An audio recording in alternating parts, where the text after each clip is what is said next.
I remember the exact moment I decided to attend my own funeral. It was October 2022, Houston finally cool enough to open the windows. I stood in my kitchen stirring lentil soup, 61 years old, listening to my son and daughter whisper at the dining table. They thought I couldn't hear. They weren't talking about my health or my loneliness since Victor died. They were talking about the house, the insurance, who would deal with my jewelry when the time came. My husband had been gone for 4 years. We built this life together, brick by brick, paycheck by paycheck. Listening to them that afternoon, I realized they were already dismantling it in their heads. I didn't shout. I just kept stirring and decided that if they were rehearsing my death, I would watch the performance. The first time the thought took real shape, it wasn't dramatic. It was a Tuesday in early November. Houston was pretending to be summer again, the temperature climbing back into the high 80s despite the calendar insisting it was autumn. Elaine Mercer sat in her small living room on the faded green sofa. Her late husband Victor had insisted they keep even when the fabric started wearing thin at the arms. She was watching a video about end-of-life planning that her daughter Rachel had sent earlier that morning. The text message had been brief and efficient, the way Rachel communicated about everything now. No greeting. No small talk. Just the link and a single sentence. Mom, this could make things easier for everyone. Elaine had clicked the link, made herself a cup of tea, and settled onto the sofa with her reading glasses and a spiral notebook. She was a retired intensive care unit nurse. She had spent 32 years managing chaos in hospital corridors, documenting patient outcomes, preparing families for the worst possible news at 3 in the morning.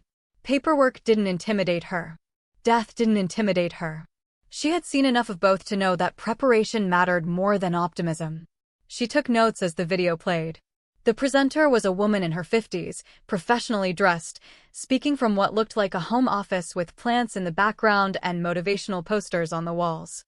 Her voice was cheerful, almost bright, the way people sound when they discuss death as if it were a minor inconvenience rather than the end of everything. Power of attorney, Elaine wrote in her careful handwriting. Advance directive. Living will. Beneficiaries. Executor. The presenter talked about the importance of organizing financial documents, making sure passwords were accessible, and ensuring that family members knew where to find important papers. She used phrases like peace of mind and removing burden and thoughtful planning. Then, about 15 minutes into the video, the presenter said something that made Elaine pause. If you don't decide now, your family will decide for you later. And they may not decide the way you would have chosen. Elaine pressed pause. The woman's face froze mid-smile on the screen. Elaine set her pen down on the notebook and looked around her living room. The framed wedding photo on the mantel showed her and Victor on a warm June afternoon 37 years earlier. She was wearing a simple white dress from a department store downtown. Victor wore a suit he'd borrowed from his brother. They were standing in front of the courthouse because they couldn't afford a church wedding. They were smiling like idiots, young and broke and certain that love and hard work would be enough. The chipped blue mixing bowl from Elaine's mother sat on the shelf near the kitchen doorway. Her mother had used it for 50 years before passing it down. Elaine had used it for another 30.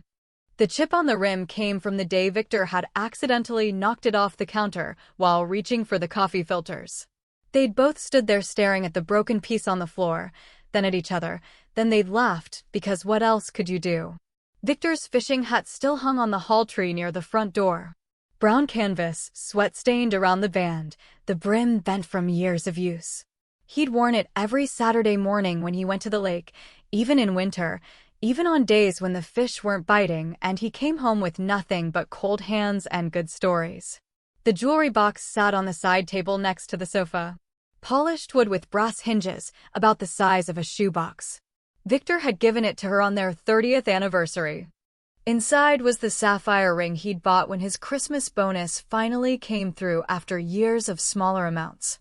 Elaine wore it on Sundays to church and on special occasions.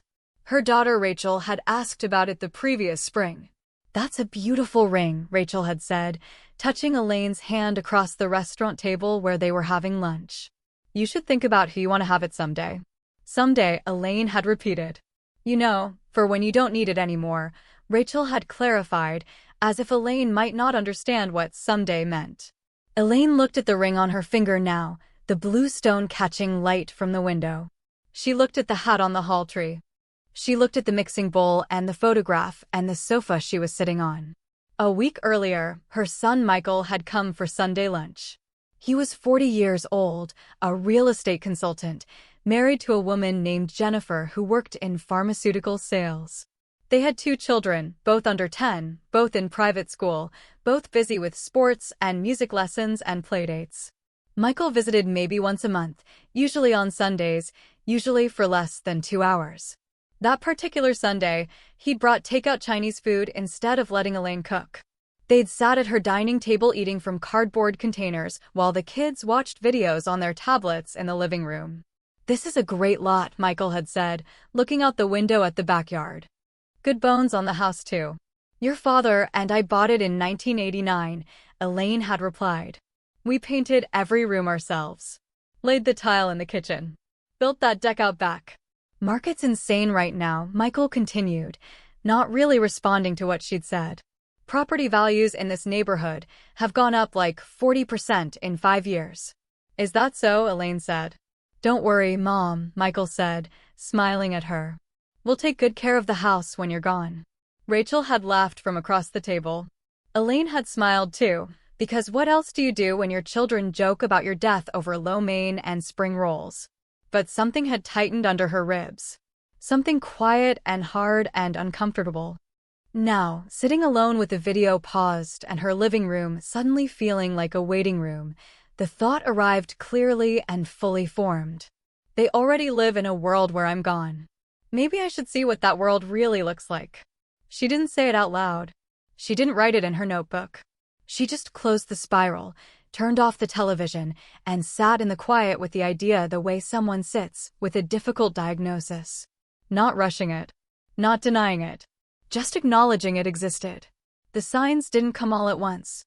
They collected slowly, like unopened mail on the kitchen counter, like dust on baseboards, like small debts that add up without you noticing until the total becomes impossible to ignore. A few days after watching the video, on a Thursday afternoon, Rachel arrived at Elaine's house with a glossy brochure. The cover showed white-haired couples drinking wine near a fake lake, all of them smiling in matching pastel sweaters. The text read, "Meadowbrook Senior Living Community, Katy, Texas. Where life blooms at every age." Rachel let herself in with the key Elaine had given her years ago. Elaine was in the kitchen, washing dishes from lunch. She heard the front door open and close, and heard Rachel's heels clicking on the tile floor. "Hey, Mom," Rachel called. "In here," Elaine replied. Rachel appeared in the kitchen doorway. She was 38 years old, divorced 3 years now, mother of 2 teenage daughters. She worked as a corporate project manager for an energy company downtown. She wore business casual even on her days off, as if she might be called into a meeting at any moment. Today, it was black pants, a cream blouse, and small gold earrings. Her hair was pulled back into a tight ponytail. She carried her phone in one hand and the brochure in the other. "I was in the neighborhood," Rachel said, which probably wasn't true. Rachel lived on the other side of town, close to her office. "Thought I'd drop this off." She set the brochure down next to Elaine's coffee mug on the counter. The glossy paper caught the overhead light. "What is it?" Elaine asked, drying her hands on a dish towel. "Just some information," Rachel said. "About senior living options. I was talking to a coworker whose mother just moved into a place like this. She loves it. Activities every day, meals included, medical staff on site." Elaine picked up the brochure. She flipped through it slowly. Photos of spacious apartments with modern kitchens. A fitness center with machines that looked complicated. A library with leather chairs. A craft room. A dining hall that looked like a hotel restaurant. "Looks expensive," Elaine said. "It's an investment in your quality of life," Rachel replied. "And, honestly, you wouldn't have to worry about maintaining this whole house by yourself." Elaine looked around her kitchen. The cabinets Victor had refinished 10 years ago. The window over the sink that looked out at the bird feeder they'd installed together. The small table where they'd eaten breakfast every morning for decades. I'm managing fine, Elaine said.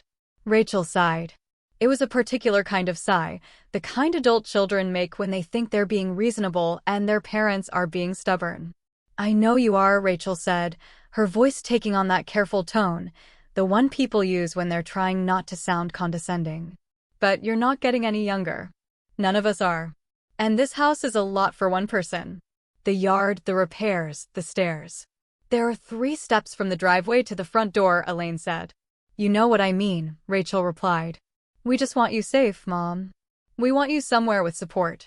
Before something happens. Before something happens. Before you fall. Before you get sick. Before you die and leave us with a house full of things to sort through. I'll look at it, Elaine said, setting the brochure back down on the counter.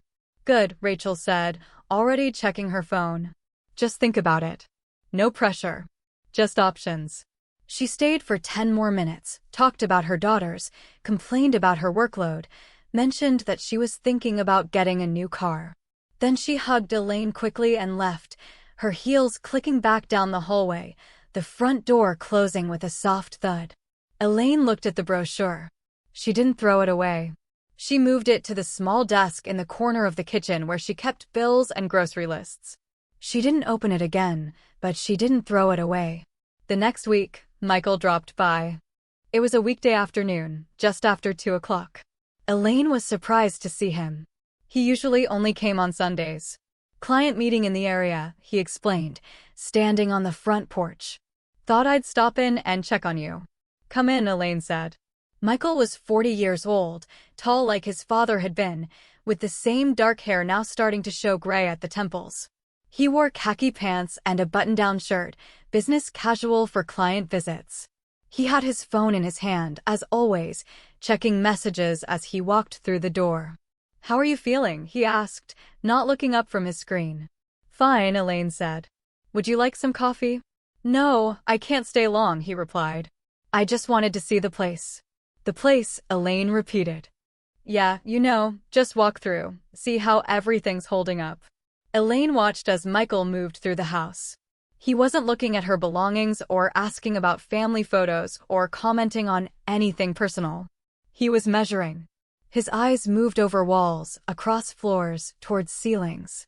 He pulled out his phone calculator and tapped numbers. He paced the living room with his feet, counting steps under his breath. What are you doing? Elaine asked. Just getting a sense of square footage, he said absently. Real estate's insane right now, Mom. You know that? Property values in this neighborhood have gone up crazy amounts. You get a fortune for this lot. I'm not selling, Elaine said. I didn't say you were, Michael replied, still pacing. I'm just saying, it's good to know what you're sitting on. Assets. Value. He walked down the hallway toward the bedrooms, still measuring with his feet, still tapping his phone. Elaine followed slowly. She found him in her bedroom, standing near the dresser. Her jewelry box was open. His hand hovered over the contents. This the sapphire Dad got you? He asked, touching the ring with one finger. Yes, Elaine said from the doorway. Rachel always said you promised her this, Michael said, picking up the ring, holding it up to the light. I never promised anyone anything, Elaine replied carefully. Michael shrugged, setting the ring back in its slot in the box. Well, you know how it is, he said. Better to be clear before, Before I die. Before this becomes a problem. Before you and your sister start fighting over it. Rachel wants it? Elaine asked. She mentioned it once or twice, Michael said. I don't care about jewelry. But she does. And, honestly, Mom, it would be better if you decided who gets what instead of leaving it unclear. Makes things easier later. Later. After. When I'm gone. Michael spent another 10 minutes in the house, making notes on his phone, taking a photo of the backyard through the kitchen window. Then he hugged Elaine, told her to take care of herself, and left. Elaine stood in her bedroom for a long time after he was gone. She looked at the jewelry box, still open on the dresser. She looked at the ring sitting in its velvet slot. She closed the box slowly and walked back to the kitchen. By spring, every visit had a topic. Downsizing. Liquidating. Simplifying. Planning. Preparing. Being responsible. Elaine noticed that her children's compliments now came with suggestions attached, like terms and conditions, like fine print at the bottom of a contract. This house is really charming, Mom. But it's too big for you. Your cooking is still great. But maybe you shouldn't be standing at the stove so much. You're looking good. But maybe you shouldn't be driving so much at your age. Your mind is sharp. But maybe let us handle your bills online so you don't have to worry. She used to get phone calls about recipes, about the grandchildren's school projects, about her children's work struggles and relationship problems. Now she got phone calls about documents. Did you sign the beneficiary forms, Mom? Have you chosen an executor yet? Did Dad leave everything in your name? What's your login for the bank account? Have you made a list of your assets? On Elaine's birthday in May, both children came over with their families. Rachel brought her 2 daughters, teenagers now, glued to their phones. Michael brought his wife Jennifer and their 2 kids, the younger ones running around the backyard, while the adults sat in the living room. They brought flowers. Yellow roses in a vase from the grocery store. They brought a small cake from the bakery near Rachel's office, vanilla with white frosting and "Happy Birthday, Mom" written in blue icing. They sang. They took photos. They hugged her. It looked like any family celebration. Rachel's daughters gave Elaine a card they'd made at school. Michael's kids gave her drawings of stick figures labeled Grandma. Jennifer brought a gift bag with a candle and some hand lotion from a store at the mall. They ate cake. They talked about school and work and summer vacation plans. Michael's younger child spilled juice on the carpet, and everyone rushed to clean it up. Rachel checked her phone 6 times during the 2 hours they were there. At 5 o'clock, they started gathering their things. "We should get going," Rachel said. "Early day tomorrow." "Yeah, us too," Michael added. Soccer practice at 6:30. They hugged Elaine goodbye. They took the leftover cake. They promised to call soon. Then they were gone, and the house was quiet again. Elaine started cleaning up. She collected the paper plates and plastic forks, threw them in the trash. She wiped down the coffee table. She was rinsing plates in the kitchen sink when she noticed something on the dining table. A piece of paper, letter-sized, folded once. It was sitting near where Michael had been sitting earlier, half hidden under one of the placemats. Elaine dried her hands and picked it up. She unfolded it carefully. It was a printout from a computer. A spreadsheet. 3 columns with headers typed at the top: house, savings, jewelry. Below each header were items and estimated values. House, $375,000. Savings, $112,000. Jewelry, $12,000. At the bottom of the page were 2 sets of initials, typed in bold, M and R. Below that, handwritten in pencil, split 50/50ths, or M takes house, R takes savings plus jewelry. Elaine stood in her kitchen holding the paper. She read it 3 times. Then she folded it slowly, walked to the drawer where she kept the phone book and spare batteries and rubber bands, and slid the paper underneath the phone book. They weren't planning her care. They were planning the division. She closed the drawer and went back to washing dishes. Her hands moved automatically through the familiar motions. Soap, rinse, dry, stack. Soap, rinse, dry, stack. Outside, she could hear birds in the trees and a neighbor's dog barking at a passing car. That night, Elaine lay awake in bed for a long time. She stared at the ceiling fan turning slowly overhead, the same fan Victor had installed 20 years ago. She thought about the spreadsheet. She thought about the questions about documents and beneficiaries and executors. She thought about the brochure for the senior living place in Katy. She thought about Michael measuring her rooms and Rachel asking about the sapphire ring. She thought about the phrase Michael had used, "better to be clear before." Before what, exactly? Before I'm too sick to argue. Before I change my mind. Before I die and complicate things. Something in her stopped trusting the surface of things. Something shifted underneath the smiles and hugs and birthday cake. The proof came on a hot afternoon in July. Houston in July is brutal. The kind of heat that makes you move slowly, that makes the air shimmer above the pavement, that keeps people inside from noon until sunset. Elaine's blood pressure had been creeping up through the summer. At her quarterly checkup in early July, her doctor looked at the numbers, frowned slightly, and adjusted her medication. "Let's try this for a month," Dr. Patel said, writing a new prescription. "Come back in 4 weeks. And take it easy in this heat. Stay hydrated. Don't overdo things." Elaine was home more after that. Moving slower. Resting more. Listening more. On a Wednesday afternoon, her phone rang just after 3 o'clock. The screen showed Rachel's name and photo, a picture from 2 years ago, Rachel smiling at a restaurant. "Hello," Elaine said, pressing the phone to her ear. "Hey, Mom." Rachel's voice came through, slightly harried, as if she were multitasking. "Just checking on you. How are you feeling?" "Fine," Elaine said. "Hot. It's awful out there," Rachel agreed. "Are you drinking enough water?" "Yes." "Good. Make sure you are. Dehydration is serious at your age." They talked for a few minutes about nothing important. The weather, which had been over 100 degrees for 6 straight days. Elaine's neighbor's new dog, a small terrier that barked at delivery trucks. Rachel's youngest daughter starts high school in the fall. The usual surface-level conversation that didn't require much attention from either of them. Then Rachel circled back to a familiar topic. "Have you thought any more about that senior place?" she asked. "The one in Katy?"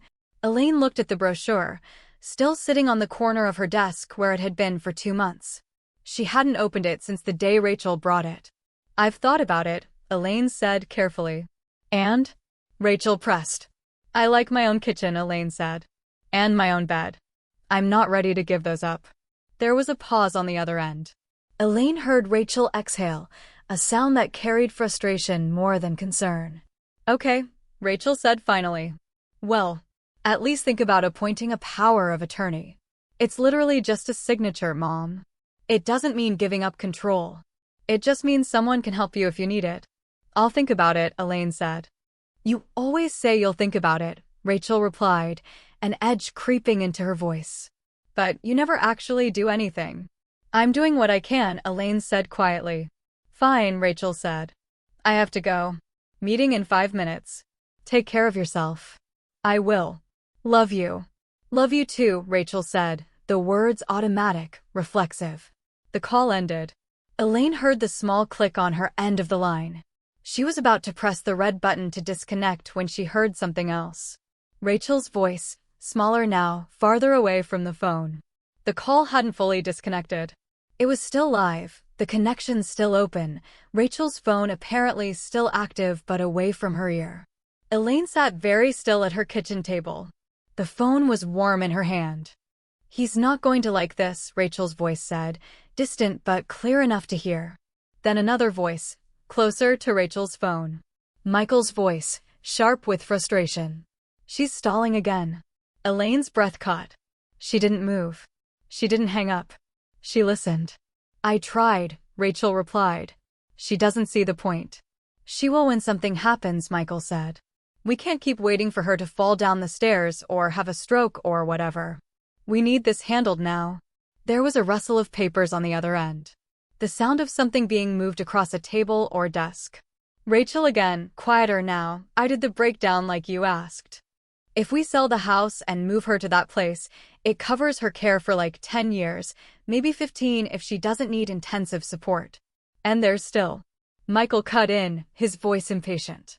"I'm not worried about covering her care, Rach. I'm worried about probate dragging on for years if she hasn't set everything up properly. Do you know what that costs? Do you know how long it takes?" There was a pause. A door closed somewhere in the background on their end.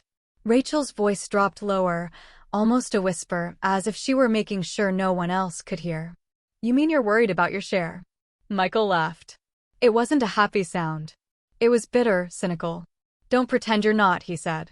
"You're the one who asked me to do the math. You're the one who wanted to know what the house would sell for." The line crackled slightly. Another rustle. The sound of someone moving. Rachel spoke very softly now, carefully, as if she were standing close to Michael, making sure they weren't overheard by anyone who might be nearby. "She keeps the sapphire in the top right drawer of her jewelry box," Rachel said. "She wears it on Sundays to church. You can have the house. I just want that ring." Elaine's thumb finally moved. She pressed the red button. The call ended. The screen went dark. The kitchen was silent except for the hum of the refrigerator and the distant sound of a lawnmower 2 streets over. She sat there in the quiet, in the same kitchen where she'd cooked their meals when they were small, bandaged their scraped knees when they fell off their bicycles, helped them with their homework at this same table, filled out permission slips for field trips, and packed their lunches every morning before school. The phone felt heavy in her hand. It wasn't just planning. It wasn't just responsible adult children preparing for an inevitable future. It wasn't the kind of practical conversation families need to have about aging and death and logistics. It was possession. It was a calculation. It was a negotiation. Spoken in future tense while she was still alive enough to hear it. That night, Elaine pulled the spreadsheet from under the phone book in the kitchen drawer. She smoothed it out on the table, the creases sharp and deliberate now. She found a blue pen and wrote the date in her careful handwriting at the bottom corner, July 13th, 2023. She folded it again, precisely along the same lines. She walked to the small closet in the hallway where she kept supplies, pulled out a manila envelope, and wrote on the outside in blue ink, "If something happens to me." The irony made her smile. A humorless little curve of the mouth that didn't reach her eyes. She put the spreadsheet in the envelope. Then she went to her desk and printed out the phone log from her cellular account showing the call with Rachel that afternoon, the timestamp, the duration. She added that to the envelope. She wrote a brief note on a piece of plain paper, documenting what she'd heard, the exact phrases she could remember, the voices she'd identified. She dated it and signed it. By the time August arrived, the envelope was thick. She had collected other things over the following weeks. A printout of an email exchange between Rachel and Michael that Rachel had accidentally sent to Elaine instead of Michael, something about coordinating the estate plan before she changes her mind. A voicemail Rachel had left for Michael that was accidentally sent to Elaine's number instead, where Rachel said, "We need to push harder on the power of attorney thing," copies of her bank statements, her property deed, her insurance documents, her investment account summaries. Everything organized, everything dated, everything documented. She was building a file the way she used to build patient charts in the intensive care unit. Documenting everything, noting patterns, recording observations, preparing for the moment when clarity would be needed, when decisions would have to be made based on facts instead of feelings. She still hadn't decided exactly what to do. The idea from November was no longer abstract. It had a shape, sound, and texture. It had 2 familiar voices attached to it, 2 people she had raised and loved and sacrificed for. But she hadn't decided on action. Not yet. Elaine had spent most of her life watching people at the edge of crisis. In the intensive care unit at the hospital where she'd worked for 3 decades, the difference between chaos and order was almost always preparation. She had seen families fall apart under pressure, screaming at each other across hospital beds, making decisions they would regret for the rest of their lives. She had also seen families handle terrible situations with grace, staying calm, thinking clearly, supporting each other. The difference, always, was preparation. People who prepared could think. People who didn't prepare could only react. Panic came from not knowing what to do next. Control came from thinking 3 steps ahead. So she treated this the same way she treated every crisis. She gathered information. She made a plan. She stayed calm. In early September, when the air pretended to cool down and the evenings felt almost comfortable for the first time in months, Elaine made a quiet appointment with an attorney. The lawyer's name was Laura Whitaker. She had been recommended by a woman from Elaine's church named Catherine Wilson. Catherine was 72, a widow, mother of 3 adult children who had fought viciously over their father's estate 2 years earlier. Catherine had mentioned it once after Bible study, sitting in the church fellowship hall over coffee and cookies. "My children nearly destroyed each other," Catherine had said quietly. "Fighting over a house and some savings. They didn't even care about their father. They just cared about what they thought they deserved." "How did you handle it?" Elaine had asked. "I found a good lawyer," Catherine said. "A woman named Laura Whitaker. She helped me structure everything so it was clear, so there was no room for argument. She doesn't treat older women like children. She listens. She's sharp." Elaine had written the name down on the back of a church bulletin. Now, 3 months later, she called the number Catherine had given her. A receptionist answered, friendly but professional. Elaine explained she needed help with estate planning. The receptionist scheduled an appointment for the following Thursday at 10 in the morning. Laura's office was in a converted bungalow on a tree-lined street about 15 minutes from Elaine's house, not in a glass tower downtown, not in a sterile corporate complex. Elaine liked that immediately. The building was painted soft yellow with white trim, with a small porch and a wooden sign that read Laura Whitaker, Attorney at Law, Estate Planning and Family Law. Elaine arrived 10 minutes early. She parked on the street, walked up the porch steps, and opened the door to a small waiting room. The receptionist, a woman in her 30s with kind eyes and dark hair pulled back in a bun, looked up from her computer and smiled. "Mrs. Mercer?" she asked. "Yes," Elaine said. "Welcome. Can I get you some water? Coffee?" "Water would be nice," Elaine said. The receptionist brought her a glass of cold water and gestured to the chairs. Elaine sat, holding her purse in her lap, looking around the waiting room. There were outdated magazines on a side table, framed certificates on the walls, a small shelf with legal books and a few plants.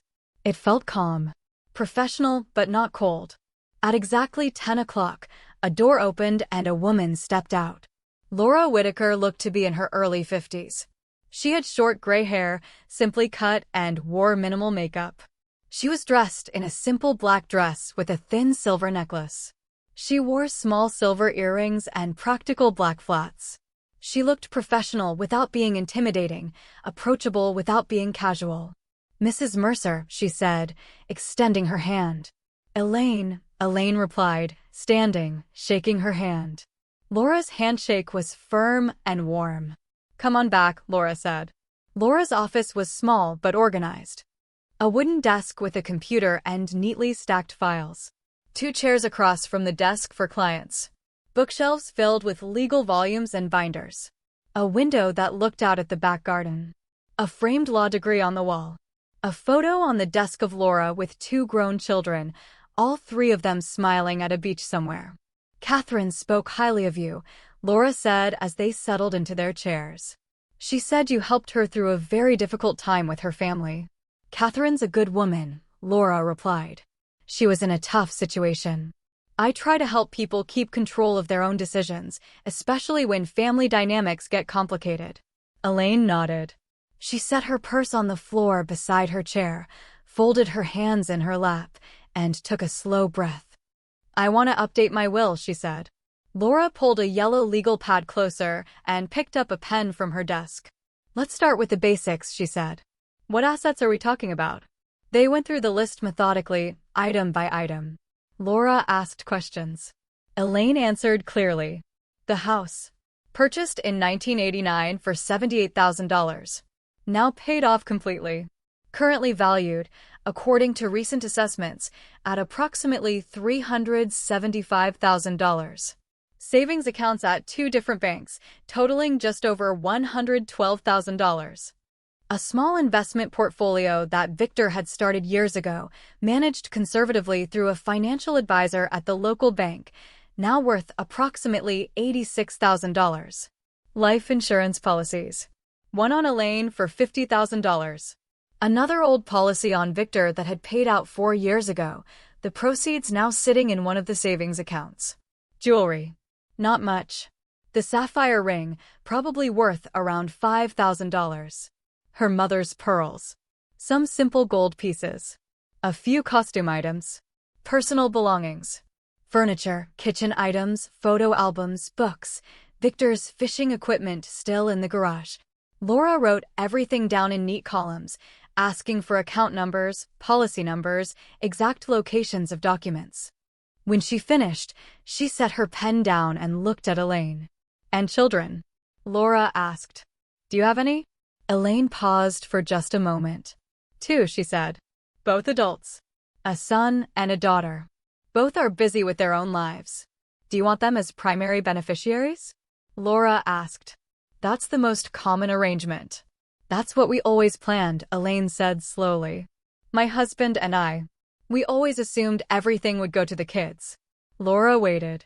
Good attorneys know how to silence a chair at the table, how to let quiet do the work of drawing out what needs to be said. Elaine looked down at her hands. She thought about the spreadsheet. The phone call didn't disconnect. The conversation in Rachel's voice about the sapphire. Michael's voice about the house. I also have some concerns, Elaine said quietly. What kind of concerns? Laura asked, her voice neutral, her expression attentive. About pressure, Elaine said. About them rushing things. About them treating this house like an asset instead of a home. About them dividing up my things before I'm even gone. Laura set her pen down completely.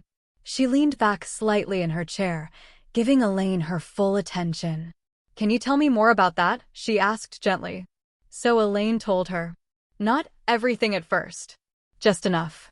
The brochures that appeared on her kitchen counter without being requested. The way Michael paced her rooms with his phone calculator, measuring square footage, talking about property values. The spreadsheet she'd found on her dining table after her birthday, with columns for her house and savings and jewelry, with her children's initials at the top, with handwritten notes about splitting or taking. She told Laura about the phone call that didn't disconnect properly, about hearing Rachel and Michael talk about moving her to a facility and dividing what was left. About the specific conversation where Rachel said, "You can have the house. I just want the ring." When Elaine finished, Laura was quiet for a long moment. She picked up her pen again, tapped it gently against the legal pad, thinking. How do you feel about all of this? Laura asked finally. Tired, Elaine said. And certain. Certain about what? That they see me as something to manage, Elaine said. Not someone to love. Laura nodded slowly. She had heard variations of this story many times before. Adult children who confused duty with affection, who planned their parents' funerals before their parents were sick, who measured inheritance in spreadsheets while their parents were still cooking dinner. We can structure things to protect you while you're alive and your wishes after you're gone, Laura said carefully. That's standard estate planning. Trusts, specific bequests, clear instructions. We can make it very difficult for anyone to challenge your decisions. I want that, Elaine said. But I'm hearing something else underneath, Laura continued. You're not just worried about what happens after you die. You're worried about how they see you now. How they treat you now. Elaine looked up, met Laura's eyes. Yes, she said. Laura was quiet again, thinking. After a moment, she pulled the legal pad closer and turned to a fresh page. Can I ask you something unusual? Laura said. Go ahead, Elaine replied. What would you want to see happen? Laura asked. If you could design this situation any way you wanted. Not what you think you're supposed to do. Not what they expect. What would you actually want? Elaine surprised herself then. The sentence came out before she had time to filter it, to smooth it over, to make it sound reasonable. I want to see how they'd behave if they thought I was gone, she said.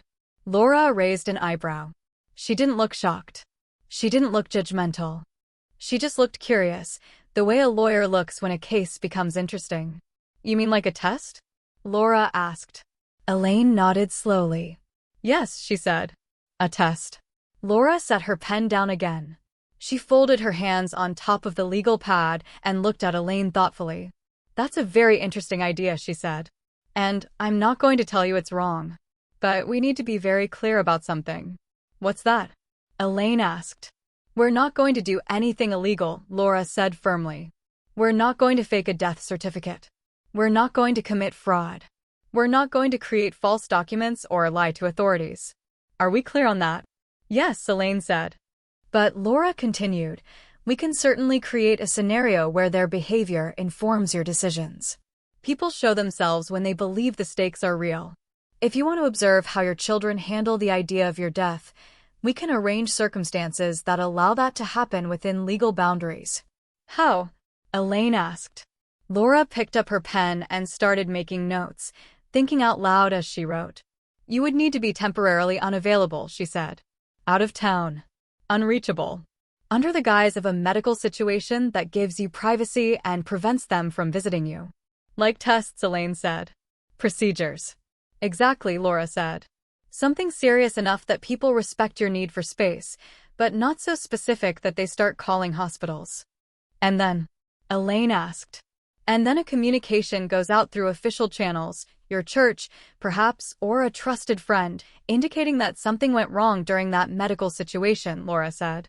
A complication. An unexpected outcome. People fill in the blanks themselves. They assume what they want to assume. They assume I'm dead, Elaine said. Without anyone explicitly saying so, Laura clarified. A memorial service is arranged. Closed casket, which is not unusual for medical deaths or when someone has specified privacy. You observe from a distance. You watch. You listen. And then you decide what your actual should say. Elaine sat very still, thinking about it. Picturing it. Her own funeral. Her children are standing in front of a closed casket. The conversations they would have when they thought she couldn't hear. And it's legal, she asked. What you're describing is choosing to be absent from your own life temporarily while allowing people to draw their own conclusions, Laura said. That's not illegal. Communicating through intermediaries that something serious has happened is not illegal, as long as no false documents are produced and no one explicitly states something as fact that isn't true. A memorial service is just a gathering. It doesn't require a body. It doesn't require a death certificate to exist. People have memorial services for living people all the time, retirement parties that feel like funerals, goodbye celebrations, living wakes. You're just not telling people beforehand that you're still alive. Elaine nodded slowly. Her mind was working through the logistics, the same way she used to work through complicated patient situations in the hospital. Step 1, Step 2, Step 3. What could go wrong? How to handle it if it did? How long would I need to be gone? She asked. A week, maybe less, Laura said. Long enough for reactions to be genuine. Not so long that people start demanding documentation. And my actual will? Elaine asked. We write it now, Laura said. We write exactly what you want, based on what you know already. Then, after this observational period, you can decide if you want to change anything or if it stands as written. Over the next 2 hours, they worked through the details carefully. First, the will itself. Laura pulled out her computer, opened a document template, and started typing as Elaine talked. The bulk of Elaine's estate, the proceeds from selling the house, her savings, her investment accounts, would go into a trust. Not to Rachel or Michael directly. To a trust. The trust would be managed jointly by 2 entities. First, the charitable foundation associated with Elaine's church, which already managed scholarships and community support programs. Second, a small educational fund for nursing students at the local community college, something Elaine had supported with small donations over the years. I want the money to help people become nurses, Elaine said. People who couldn't afford school otherwise. People like I was when I started. Laura nodded, typing. We can structure that clearly. Maria Hernandez's disabled grandson would receive a monthly stipend for life. Maria's grandson, Daniel, was 27 years old, unable to work due to cerebral palsy that had affected him since birth. Maria cared for him full-time on her fixed retirement income. Elaine had helped them occasionally over the years with groceries, with medical bills, with small amounts of cash slipped into Maria's hand with a firm instruction not to refuse it. $500 a month, Elaine said. For as long as he lives. That's generous, Laura said, typing. It's necessary, Elaine replied. And the sapphire ring. That beautiful blue sapphire ring that Victor had saved for, that he'd surprised her with on their 30th anniversary, that she wore on Sundays to church. That ring would go to Elaine's niece, her sister's daughter, a young woman named Amy who visited once a month with groceries and stories about her teaching job.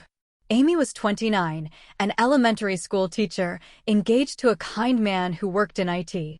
She visited Elaine regularly, not because she expected anything, but because she genuinely enjoyed her aunt's company. They talked about books, about Amy's students, about Elaine's memories of her sister. Amy had never once asked about inheritance or jewelry or the house. Amy gets the sapphire, Elaine said firmly. Noted, Laura said. As for Rachel and Michael, they would each receive a fixed amount. Not nothing, but not what they expected. $25,000 each, Elaine said. Laura looked up from her computer.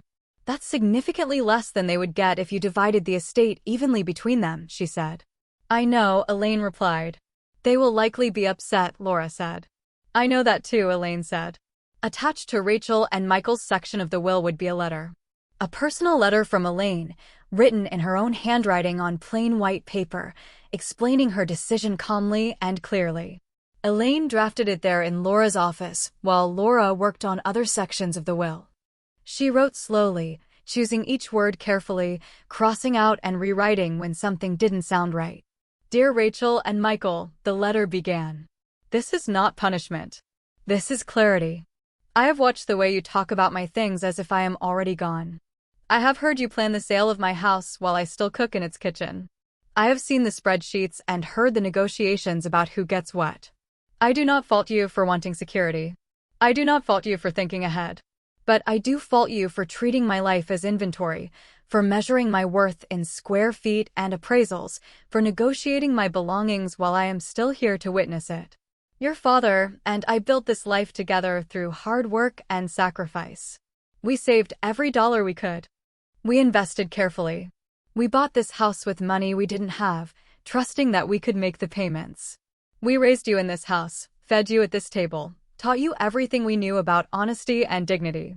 I am choosing to let that life outlive us in ways that matter beyond family conflict. The scholarship will help people like I was young, broke, determined to make something of themselves. The support for Daniel will give him stability his whole life. The ring will go to someone who visits me because she loves me, not because she's waiting for me to die. You are each receiving $25,000. This is not nothing. This is a meaningful amount of money. It is less than you expected, but it is what I believe is fair. I hope someday you understand. I hope someday you realize that how you treat people while they're alive matters more than what you inherit when they're gone. I loved you both. I still do. But I will not apologize for choosing dignity over your disappointment. Mom.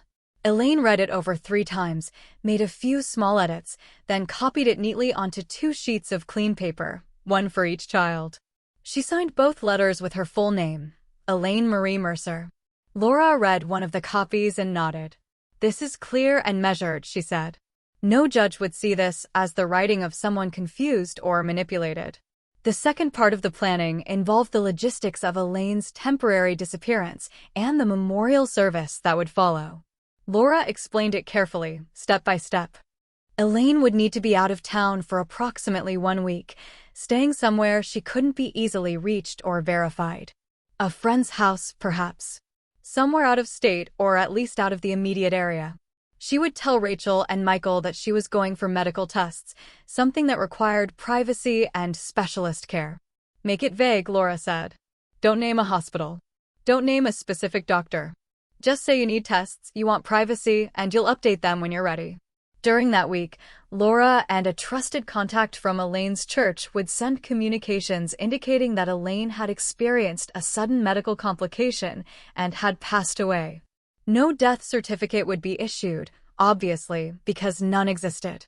But the memorial service would be arranged anyway. Churches do memorials without bodies all the time, Laura explained. Cremation, burial elsewhere, donor bodies, people lost at sea or in accidents where remains aren't recovered. A closed casket is perfectly normal and doesn't require proof. Elaine would attend the memorial service in disguise. Simple disguise, nothing dramatic. Different hair, different clothes, sit in the back or the balcony, stay quiet, observe. And then? Elaine asked. And then you come back, Laura said. A week later, you resurface. You explain that there was a miscommunication, that you're fine, that reports of your death were premature. You apologize for the confusion. And then you move forward with whatever version of the will you decide is right. Will they believe the miscommunication excuse? Elaine asked. Probably not entirely, Laura admitted. But it doesn't matter. You're alive. The will is yours to write however you want. They can suspect whatever they want. They can't change what you decide. Elaine sat with it all, thinking. It felt elaborate. It felt almost absurd. But it also felt necessary, like surgery. Painful but precise. Difficult but ultimately healing. I need to think about it, Elaine said finally. Of course, Laura replied. Take your time. Call me when you're ready. Or call me if you decide you don't want to do this at all. We can just write a standard will and be done in 20 minutes. They scheduled another appointment for the following week. Elaine left Laura's office, drove home slowly, and spent the rest of the day sitting on her back porch, thinking. The next day, she called Laura. I want to do it, Elaine said. You're sure? Laura asked. I'm sure, Elaine replied. Then let's proceed, Laura said. Over the following 2 weeks, they finalized everything. The will was written, typed, printed, reviewed, and signed. Laura witnessed it. Her legal assistant witnessed it. It was notarized and filed properly. Elaine wrote the letters to Rachel and Michael, sealed them in envelopes with their names on the front. She wrote another letter, this one to Laura herself, sealed and dated. Do not release this, the letter read, unless I instruct you in writing or you are presented with my actual death certificate, which does not currently exist. In late September, Elaine spoke quietly with her neighbor, Maria Hernandez. They sat on Maria's front porch one evening just after sunset. The air was finally cooling, the first real hint of autumn arriving in Houston.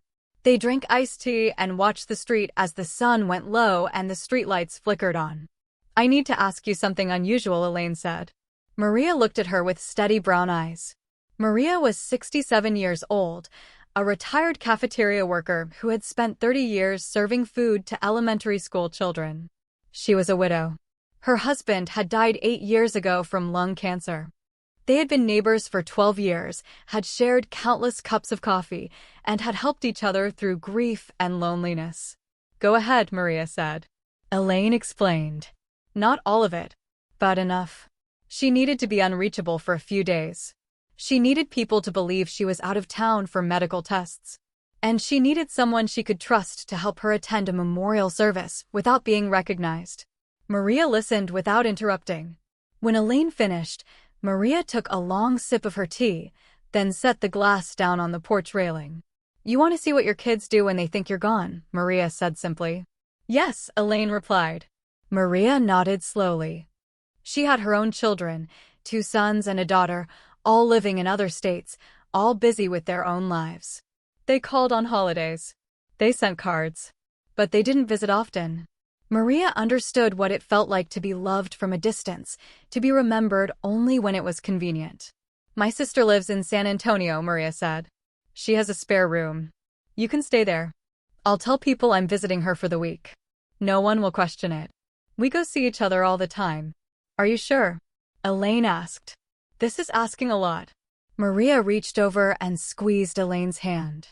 You're not crazy, Maria said firmly. You're not being dramatic. You're just tired of being invisible while you're still breathing. I get it. Thank you, Elaine said quietly.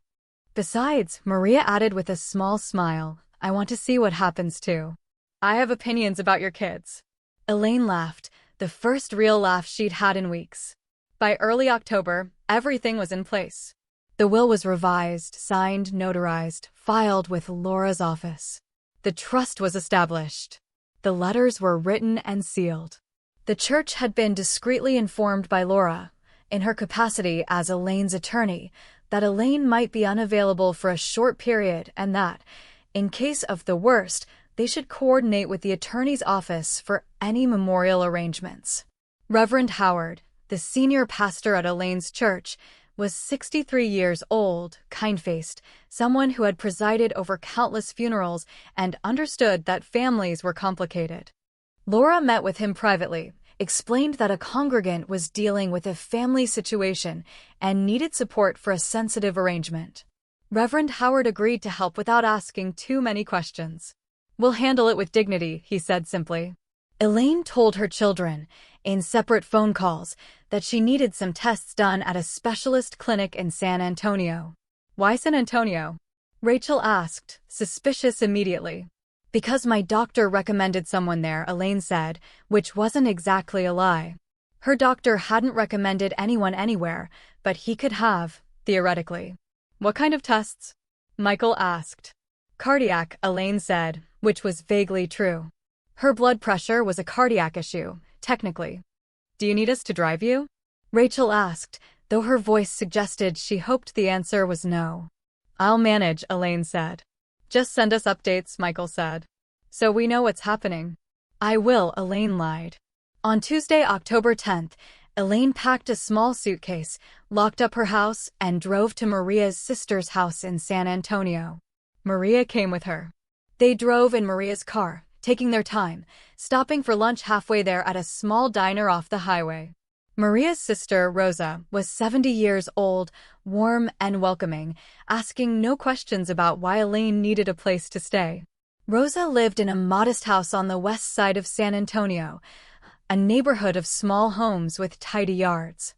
She showed Elaine to the spare bedroom, the one with the floral bedspread and lace curtains and a window that looked over a quiet street lined with oak trees.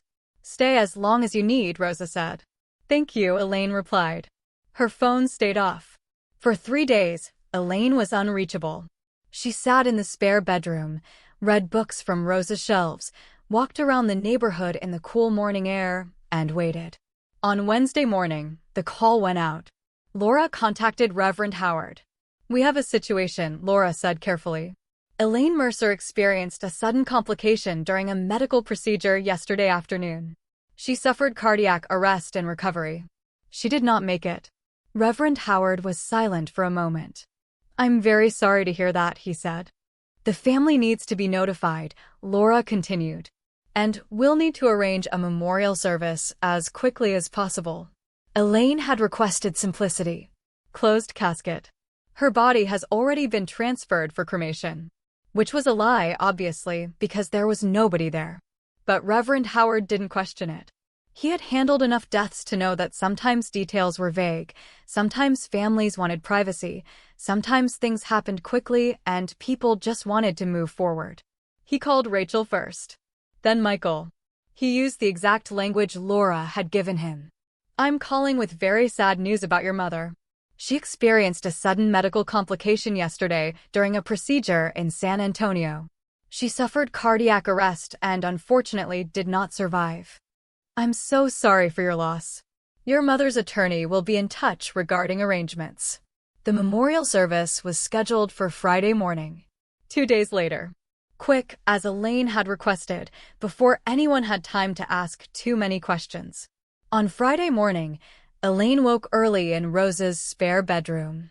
She showered, dressed carefully. She wore a simple brown dress she'd brought with her, something plain and forgettable. Over it, she wore a beige cardigan that was several sizes too big, borrowed from Rosa. She put on low-heeled shoes. She wore the gray wig she'd purchased from a costume shop 2 weeks earlier, styled simply, nothing dramatic, just a different color and texture from her own hair. She put on reading glasses with brown frames that she didn't actually need, purchased from a drugstore specifically for this purpose. She looked in the mirror. She looked like a woman in her early 70s, someone's distant relative, forgettable, kind but unremarkable. Not herself.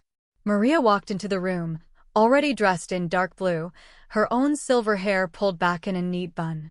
"Ready?" Maria asked. "As I'll ever be," Elaine replied. They drove back to Houston in Maria's car, arriving at the church just after 9 in the morning. The service was scheduled for 10. They parked a block away, walked slowly to the church entrance.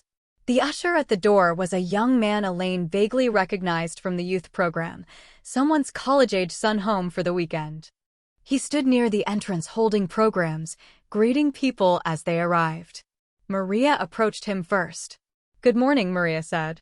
"This is my cousin Rosa, visiting from out of town." The young man nodded sympathetically.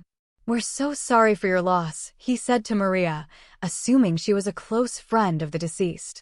"Thank you," Maria replied. He handed them each a program. Elaine took hers without looking at it, keeping her head slightly bowed. "Is there seating preference?" Maria asked. "Anywhere you like," the usher said. "Though the balcony is available if you'd prefer something quieter." "The balcony would be perfect," Maria said. He led them up the narrow staircase to the small balcony section. It was usually reserved for overflow crowds during Christmas and Easter services, almost never used for regular Sundays. From there, they would be able to see most of the sanctuary below, the pews, the center aisle, the raised platform where the pastor would speak, the closed casket at the front. They settled into a pew in the back corner of the balcony. From this position, Elaine could see everything without being seen clearly by anyone below. The sanctuary began to fill slowly. Women from Elaine's Bible study group arrived together, 6 of them, all dressed in dark colors, their faces somber. They took seats near the middle of the sanctuary on the left side. Neighbors filed in. Mr. and Mrs. Chin from 2 houses down, elderly Chinese immigrants who had lived on Elaine's street for 20 years. The young couple with a new baby who Elaine had brought casseroles to last winter when the wife was recovering from a difficult delivery. An older man Elaine recognized as someone from the neighborhood association. A few of Victor's old co-workers appeared, men now in their 70s, retired machinists and engineers who had worked with Victor at the plant before it closed down 15 years ago. They wore dark suits that looked slightly too large, as if they'd lost weight since the last time they'd worn formal clothes. The casket sat at the front of the sanctuary, simple and elegant. Pale wood, brass handles, closed lid. A spray of white lilies lay across the top. Yellow roses in vases stood on either side. Simple and tasteful, exactly what Elaine would have chosen if she'd actually been planning her own funeral. On an easel beside the casket was a photograph of Elaine. The one Rachel had taken last Mother's Day. Elaine was holding a homemade pie, laughing at something one of her grandchildren had said. It was a good photo. She looked happy in it. Genuine. Then her children arrived. Rachel came first, just after 9:45. She wore a black dress that looked expensive, professional, something from a department store designer section. Her hair was pulled back into a low bun. Her makeup was understated, but carefully applied. She wore simple gold earrings and a thin gold necklace. She carried a small black purse clutched in both hands. Her eyes were red-rimmed, slightly puffy. She'd been crying, or at least trying to. She walked down the center aisle slowly, looking at the casket, her face composed but strained. Michael arrived a few minutes later. He wore a dark gray suit, a white shirt, a black tie. His jaw was tight, his expression controlled. He checked his watch as he entered, then spotted Rachel near the front and moved toward her. They hugged briefly, awkwardly, the way siblings do when they're not particularly close, but feel they should perform closeness for others. They spoke in low voices. Elaine couldn't hear the words from the balcony, but she could see their body language. Tense. Contained. Performing grief for the audience. Elaine watched their faces carefully. Grief is a particular thing. She had seen it countless times in hospital waiting rooms at 3 in the morning, in ICU family rooms, in the moments after doctors delivered terrible news. Grief rearranges people's features. It slows their movements. It makes them look lost, unmoored, as if gravity had stopped working properly and they weren't sure which way was up. Rachel's eyes were indeed red. But she kept glancing at her phone, checking it briefly, typing something quickly before putting it back in her purse. Michael's expression was tense, but his eyes kept drifting sideways, toward the hallway that led to the church offices, as if he were already thinking about logistics, about paperwork, about what came next. They looked shocked. They looked sad. But they also looked distracted. Impatient. Waiting for something. The service began at exactly 10 o'clock.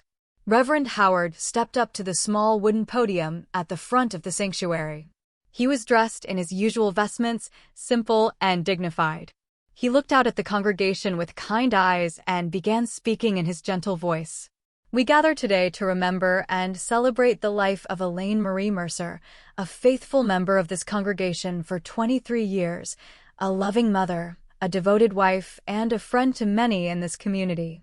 He spoke about Elaine's years in the church, her volunteer work with the hospital auxiliary, her devotion to her late husband Victor, her career as a nurse. He mentioned her steady presence during other people's emergencies, her calm demeanor, her willingness to help without seeking recognition. Elaine was not someone who sought attention, Reverend Howard said. But she was always there when someone needed her. She gave quietly. She served without fanfare.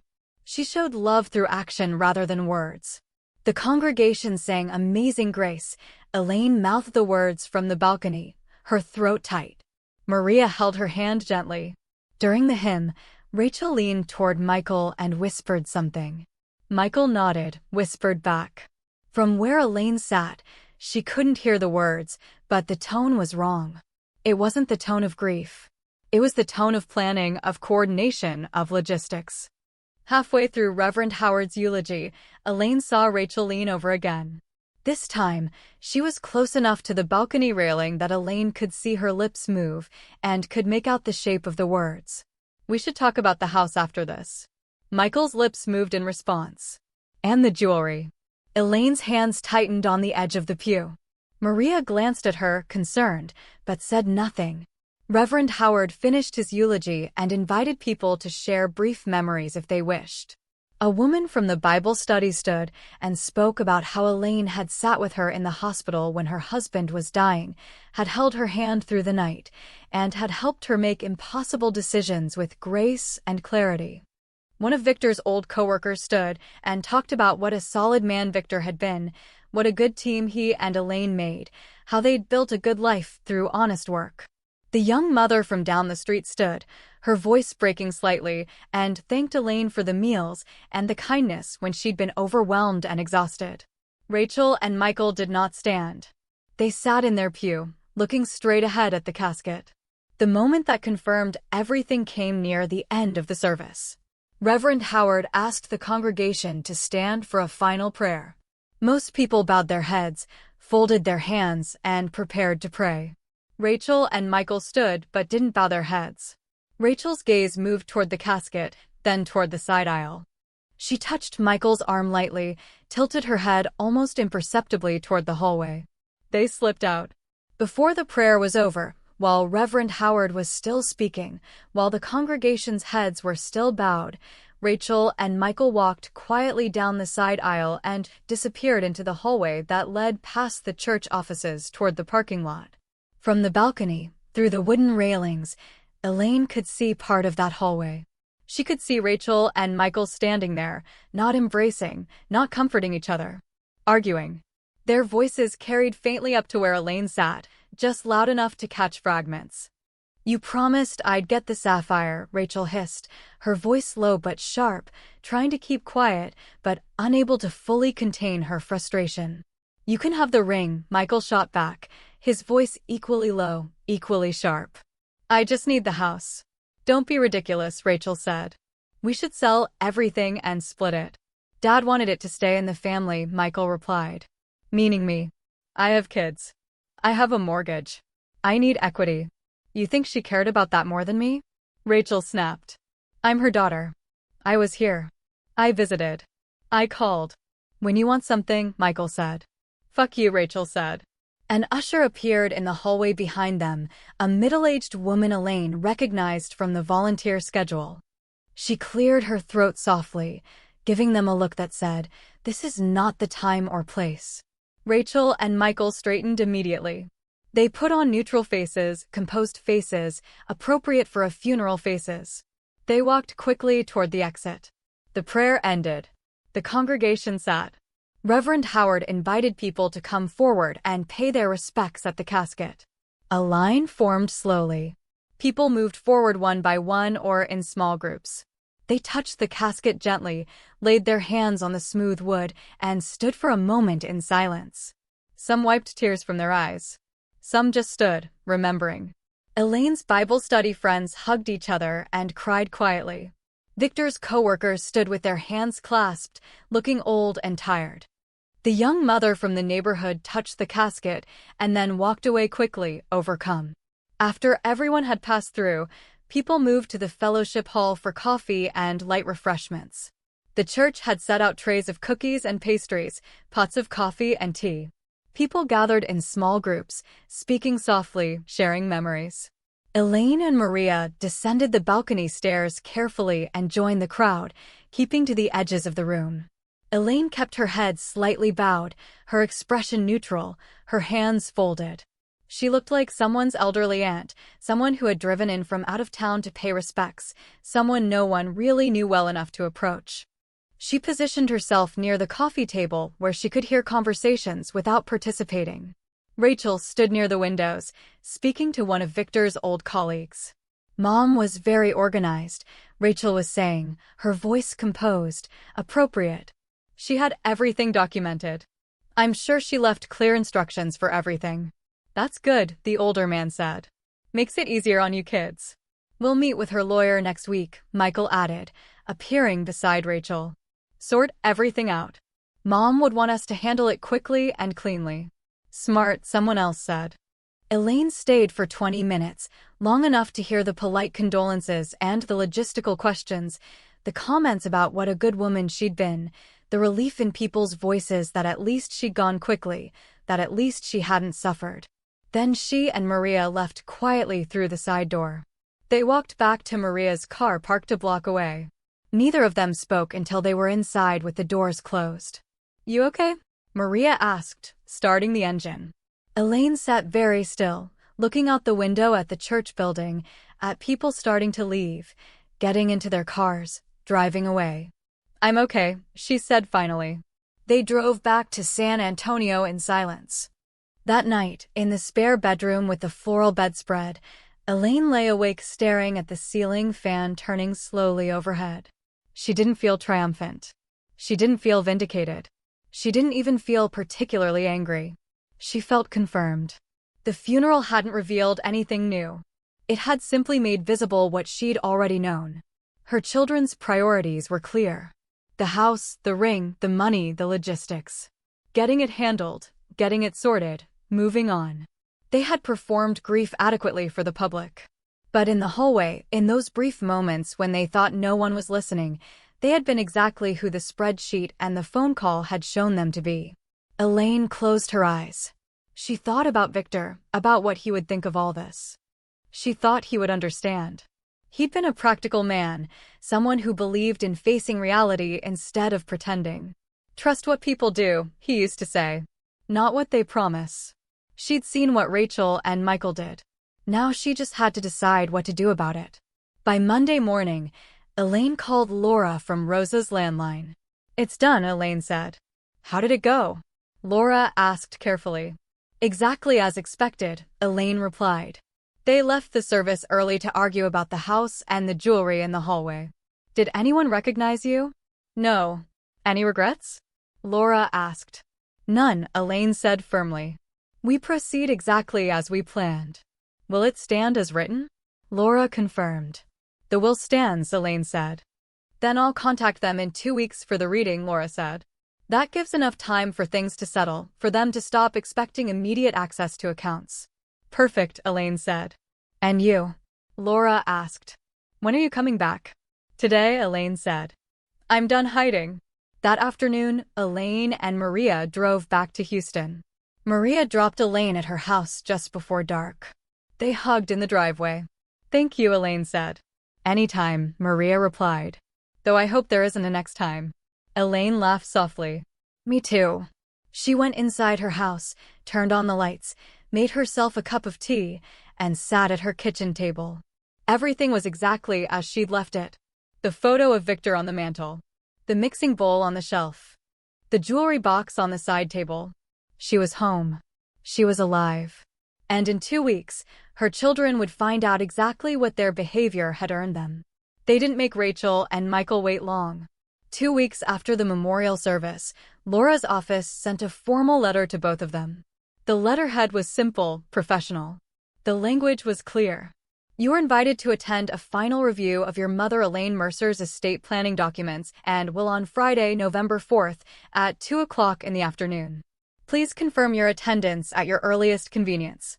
Rachel called Michael within minutes of receiving the letter. Did you get it? She asked. Just now, Michael said. About time. Do you think everything's in order? Rachel asked. It should be, Michael replied. Mom was organized. She probably had everything set up exactly how Dad would have wanted it. Meaning the house and savings split between us, Rachel said. More or less, Michael said.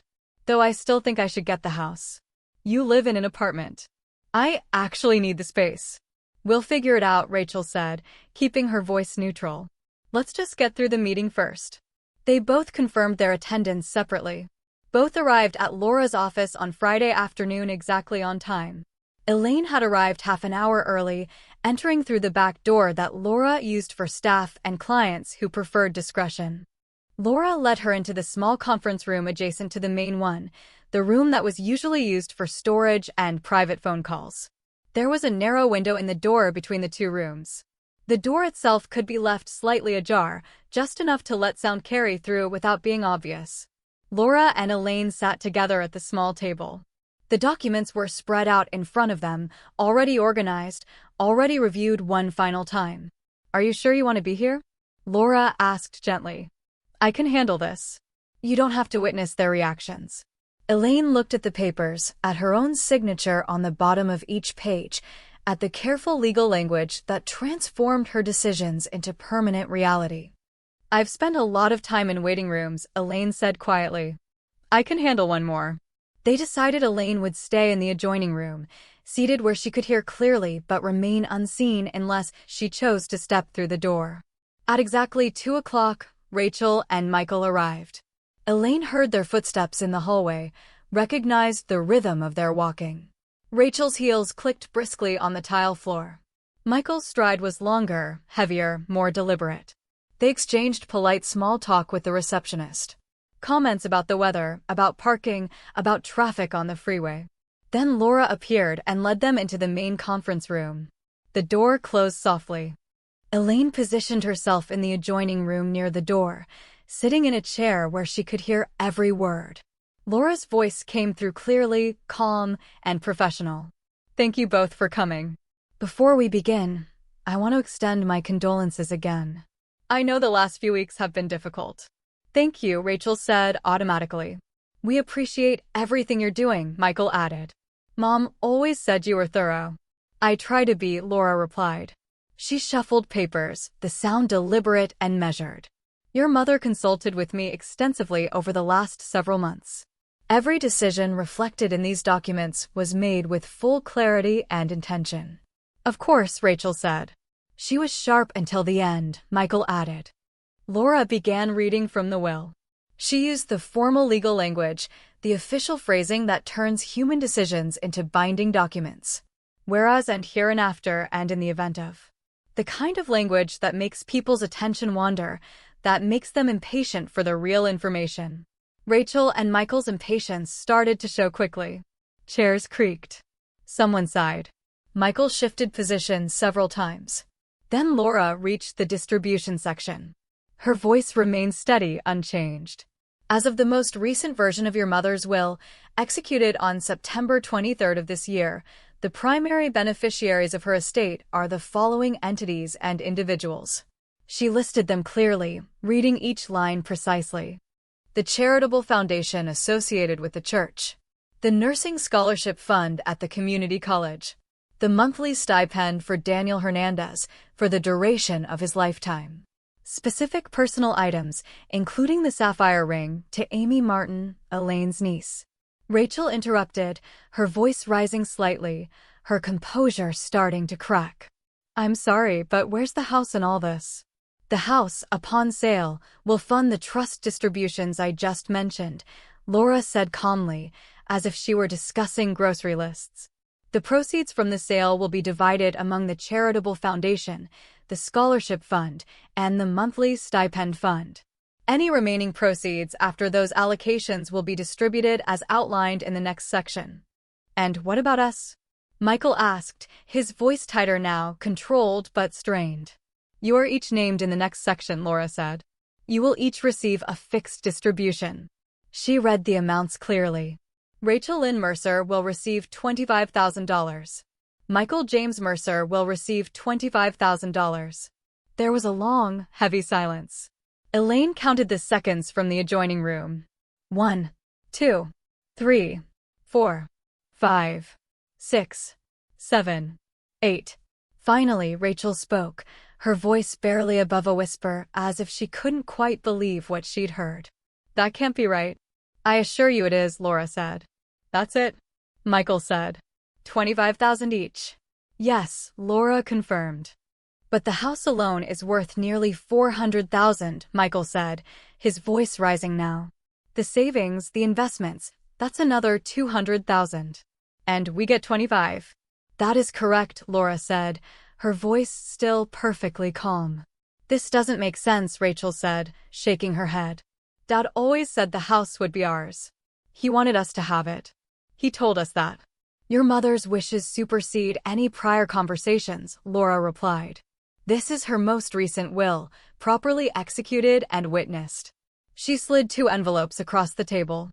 The sound of paper on wood carried through the open door. Your mother wrote each of you a letter explaining her decisions, Laura said. You can read them here or take them home. Elaine heard the tearing of paper. Both envelopes were opened. Then silence again, longer this time, as Rachel and Michael read their mother's words. Rachel's voice came next, reading aloud without meaning to, her voice shaking slightly. I have watched the way you talk about my things as if I am already gone. She stopped reading. Elaine heard the letter being set down on the table, heard Rachel's breathing, fast and shallow. Michael swore under his breath. One word, sharp and angry. This is ridiculous, he said loudly. She was manipulated. Someone got to her. This isn't her. Laura's voice remained level, professional, unshaken. Your mother was very clear. She wasn't confused. She wasn't coerced. She consulted me over a period of several months, from September through October. She reviewed every clause multiple times. She made specific requests and specific changes. This will reflect exactly what she wanted. Who influenced her? Michael demanded. The church?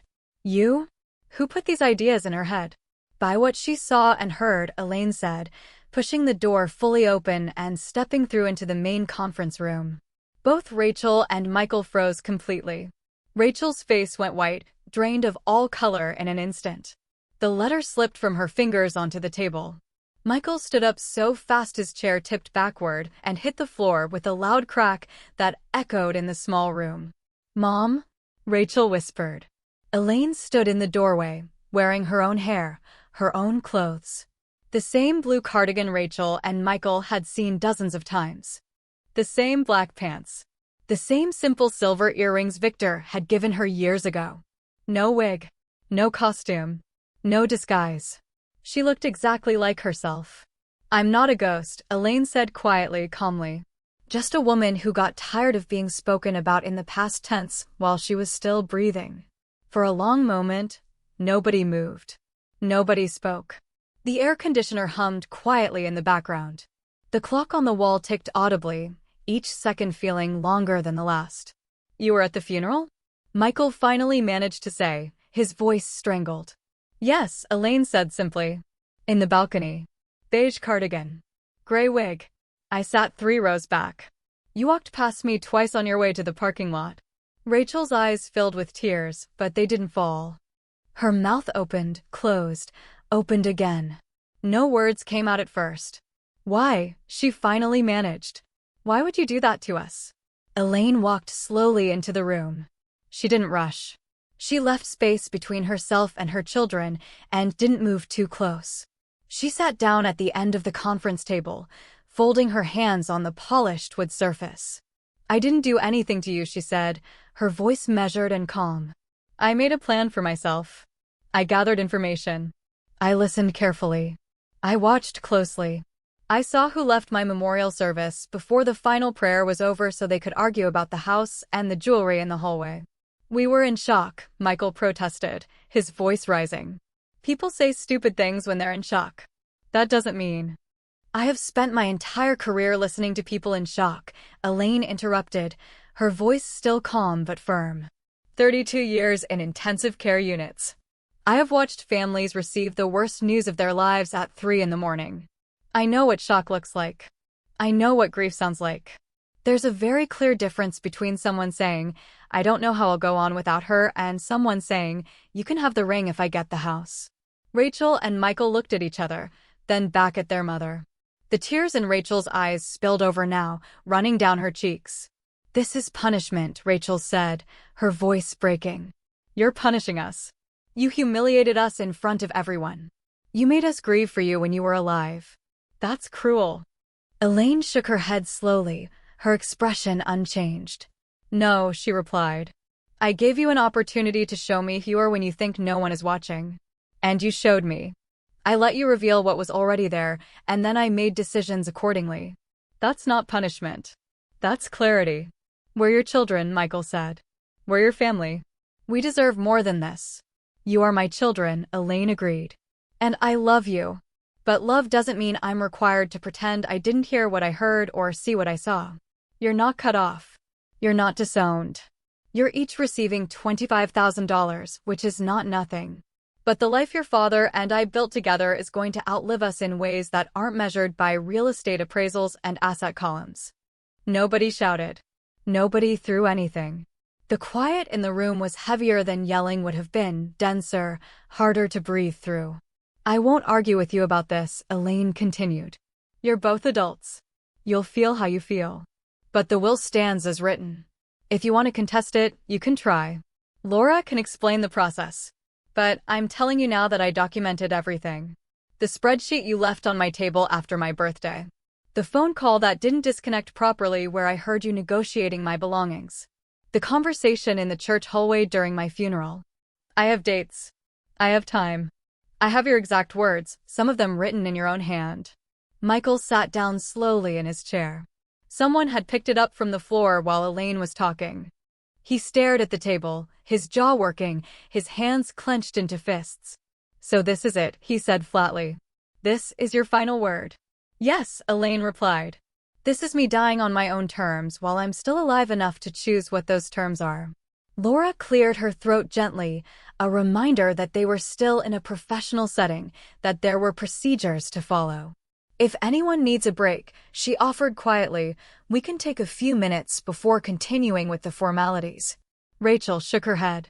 Her face was still pale, but her expression was hardening into something else now. Not grief. Not a shock. Something closer to cold resignation. I don't need a break, she said.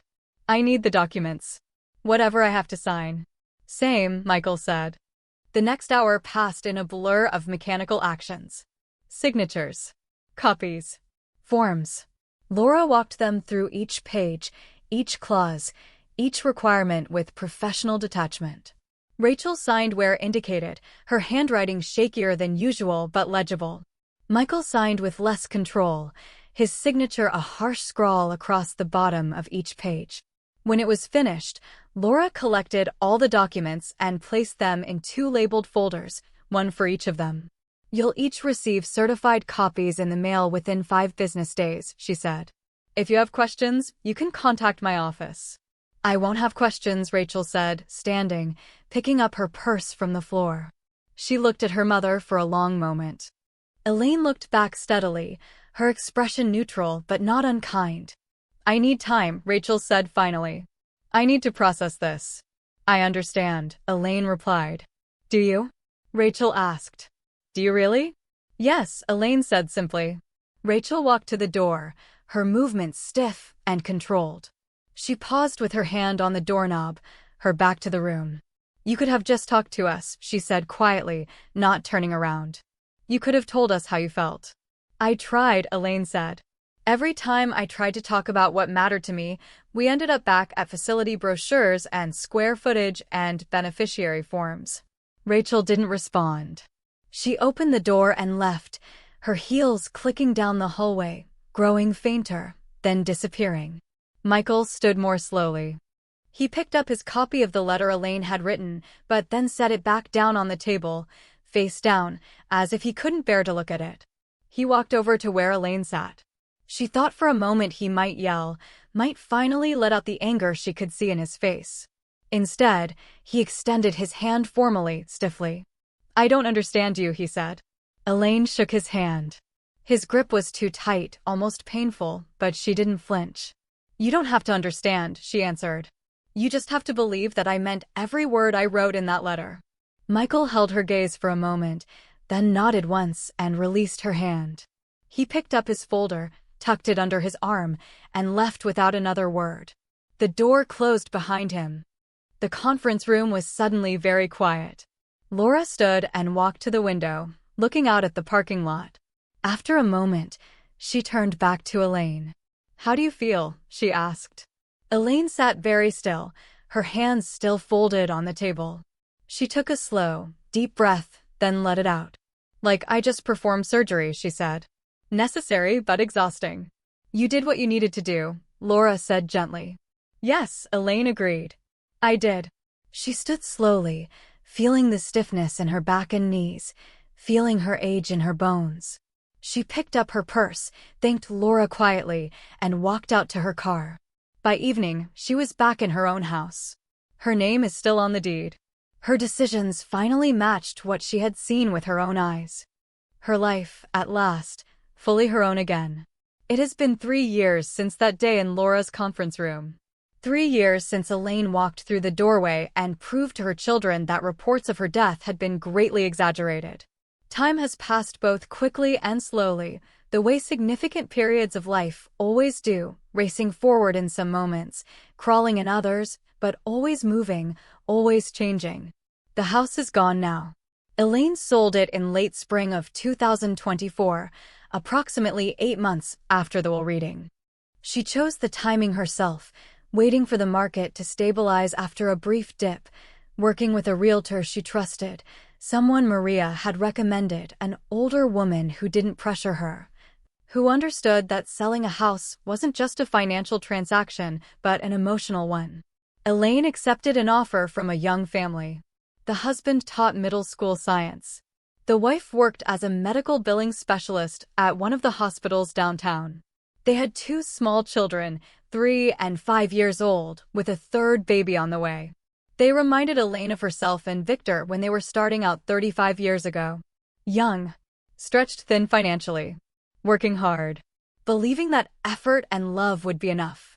"We'll take good care of it," the husband had said during the final walkthrough, his hand on his wife's shoulder, both of them looking around the living room with wonder and hope.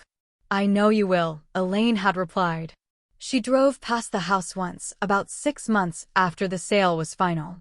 It was October again, the same time of year when she'd first started planning. She hadn't intended to drive by. She was just in the neighborhood visiting Maria, and the route took her past the old street. She slowed as she approached, unable to resist looking. There were pumpkins on the front porch, 3 of them, different sizes. Chalk drawings covered the driveway, stick figures holding hands, a sun with crooked rays, something that might have been a rainbow or a snake, she couldn't quite tell. A small bicycle with training wheels leaned against the garage door. In the window where Elaine used to keep houseplants, there were now finger paintings taped to the glass, bright colors and messy shapes. Victor's fishing hat was gone from the hall tree, obviously. But there were rain boots lined up by the door instead, small ones and medium ones, bright yellow and red and blue. That felt right. Elaine didn't stop. She just drove by slowly, looked once, and kept going. She lives now in a smaller townhouse on the west side of Houston, in a neighborhood near the community college where she volunteers. It's a modest place, part of a small complex of 20 units arranged around a shared courtyard with a fountain that doesn't always work. She has 2 bedrooms, though she only uses one. The 2nd bedroom has become a combination storage and reading room, boxes of photo albums, Victor's old tools she couldn't bear to give away, bookshelves filled with mysteries and biographies, and the nursing textbooks she somehow never threw out.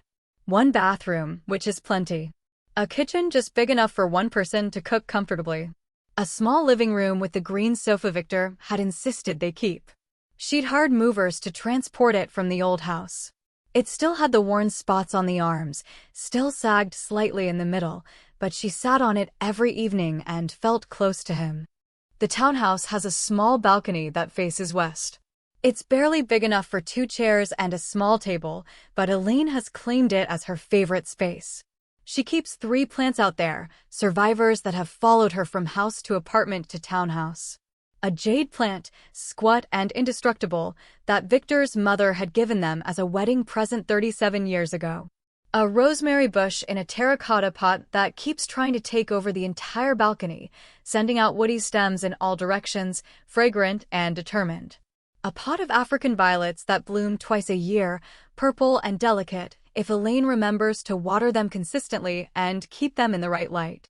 She sits on the balcony most evenings after dinner, watching the sun go down over the flat Houston skyline, watching the light change from gold to orange to pink to purple, watching the stars appear one by one as the sky darkens. Her knees complain more than they used to. Arthritis, the doctor says, normal for someone 64 years old. She takes ibuprofen in the morning and evening, stretches carefully before getting out of bed, and moves a little slower than she once did. Her blood pressure is decent, stable on the medication her doctor adjusted back in that hot July 3 years ago when everything started to change. She goes for checkups every 3 months. She takes her pills faithfully. She watches her salt intake and tries to walk at least 20 minutes every day. She has a shelf of cookbooks in her kitchen, actually uses them now instead of just cooking from memory the way she did for decades.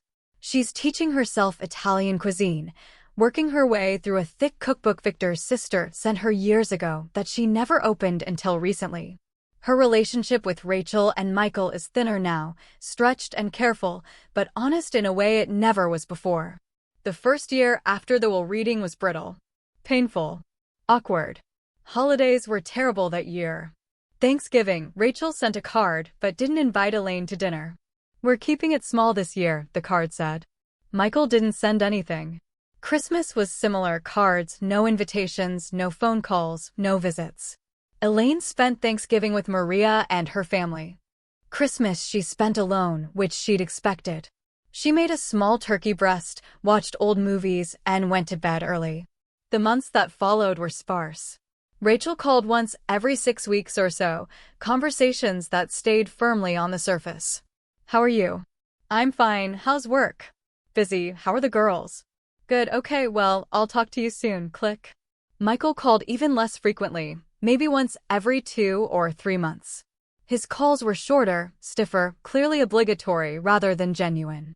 When they visited, which was rare, conversations stayed in safe territory. Weather, work, the grandchildren's school activities. Nothing about the will. Nothing about the funeral.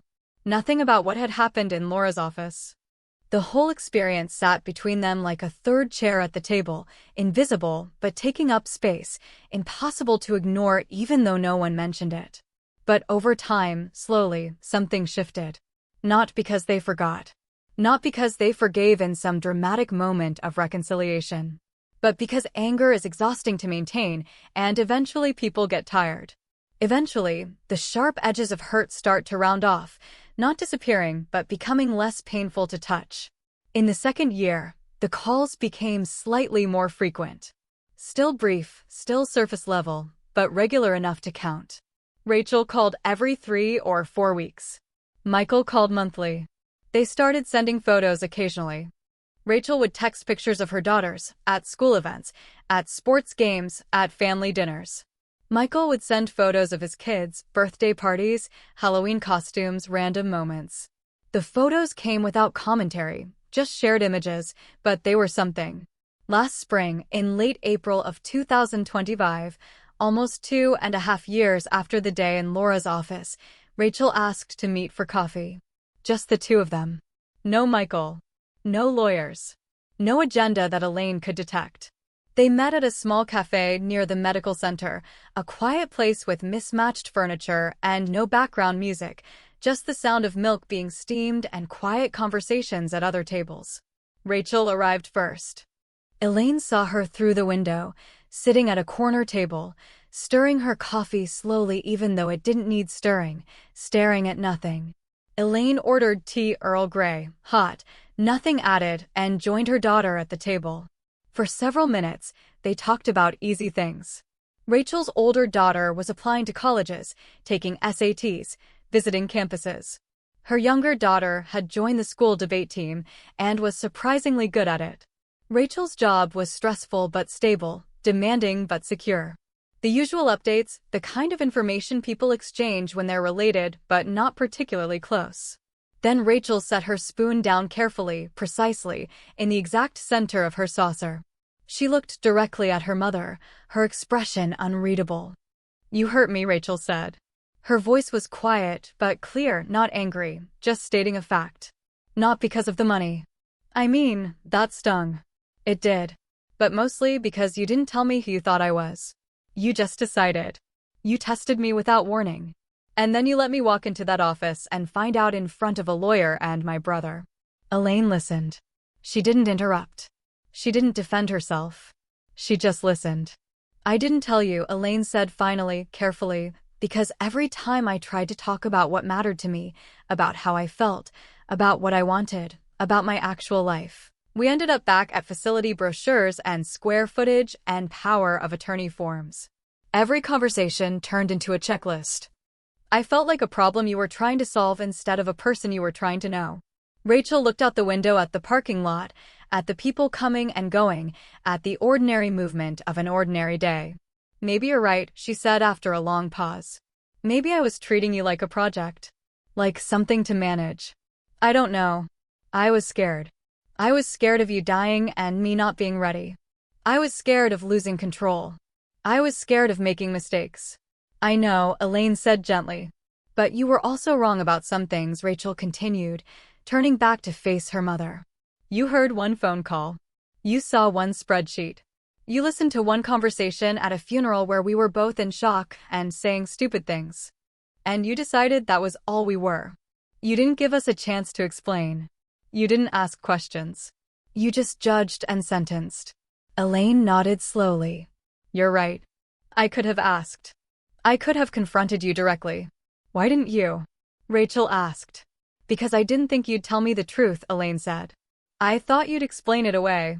I thought you'd say you were just being prepared, just being responsible.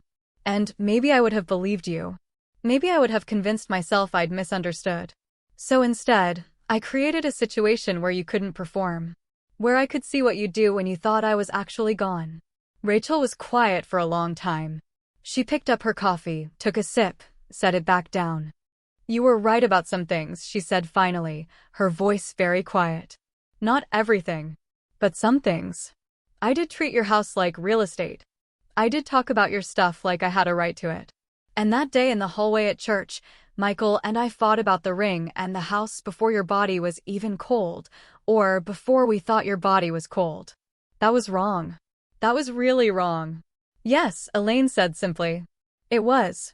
I'm sorry, Rachel said. I'm not apologizing for being hurt.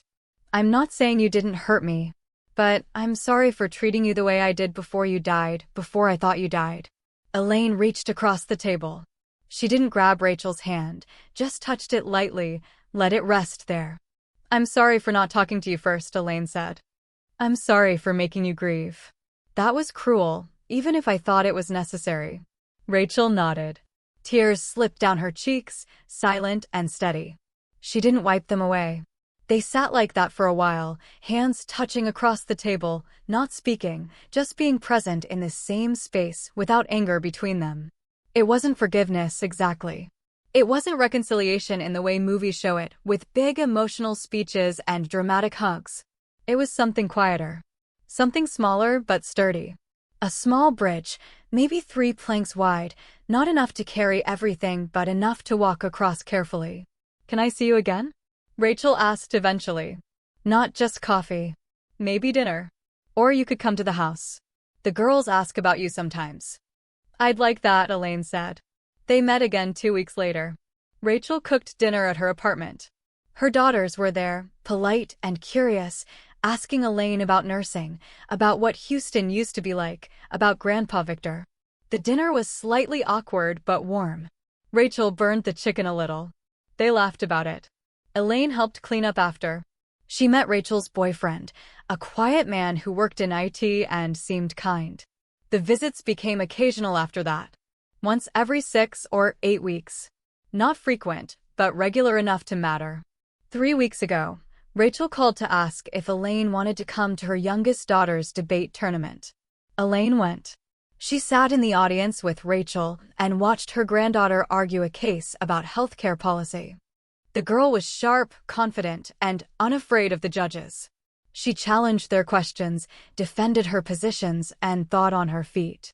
During a break, Rachel leaned over and whispered to Elaine, "She gets that from you, you know." "Maybe," Elaine said, smiling. Michael took longer. Much longer. For almost 2 years, their contact was minimal and cold. Brief phone calls every couple months. Stiff, formal conversations that felt like checking boxes on a duty list. "Hi, Mom. Hello, Michael. How are you?" "Fine, good, okay, well, take care, click." No visits. No invitations. No photos of the grandchildren. Elaine didn't push. She understood that Michael's anger ran deeper, that he felt betrayed in ways he couldn't or wouldn't articulate. She gave him space. Slowly, over the past year, things have thawed slightly. Not warmed, exactly. Just thawed. The phone calls became more regular. Once a month, usually while Michael was driving between client meetings. The conversations were still brief and surface level, but they happened consistently. "How's the blood pressure?" he would ask. "Holding," she would say. "Good," he'd reply. "Stay on top of it." "I am." "Okay. Talk soon." It wasn't much. But it was contact. It was acknowledgement that they still existed in each other's lives, even if the relationship was damaged. Last month, Michael's youngest son graduated from elementary school. Michael sent Elaine a photo, the boy in a too-big shirt and clip-on tie, grinning at the camera, holding a certificate for Most Improved in Math. Michael's text was brief, "Thought you'd want to see." Elaine texted back, "Handsome boy." Congratulations to him. Michael replied, "Thanks." That was it. But it was something. They don't talk about the sapphire ring, which now sits in Amy's jewelry box, worn on special occasions, Amy's engagement party, her wedding last year, anniversary dinners. Amy has sent Elaine photos, always with a note, "Wore Grandma's ring tonight. Thought of you and Grandpa." They don't talk about the house, which is gone, sold, living its second life with a different family. They don't talk about the hallway outside the church sanctuary, about the spreadsheet, about the phone call, about the moment Elaine walked through Laura's office door and shattered the story they thought they knew. All of that exists in their shared history now, a permanent part of the landscape they navigate when they interact. It shapes their relationship, informs their boundaries, reminds them all that actions have consequences, and that being family doesn't erase accountability. The will remains filed exactly as written. Laura keeps the original in her office files. Elaine keeps a certified copy in a fireproof box under her bed, next to her birth certificate and passport and the deed to her townhouse.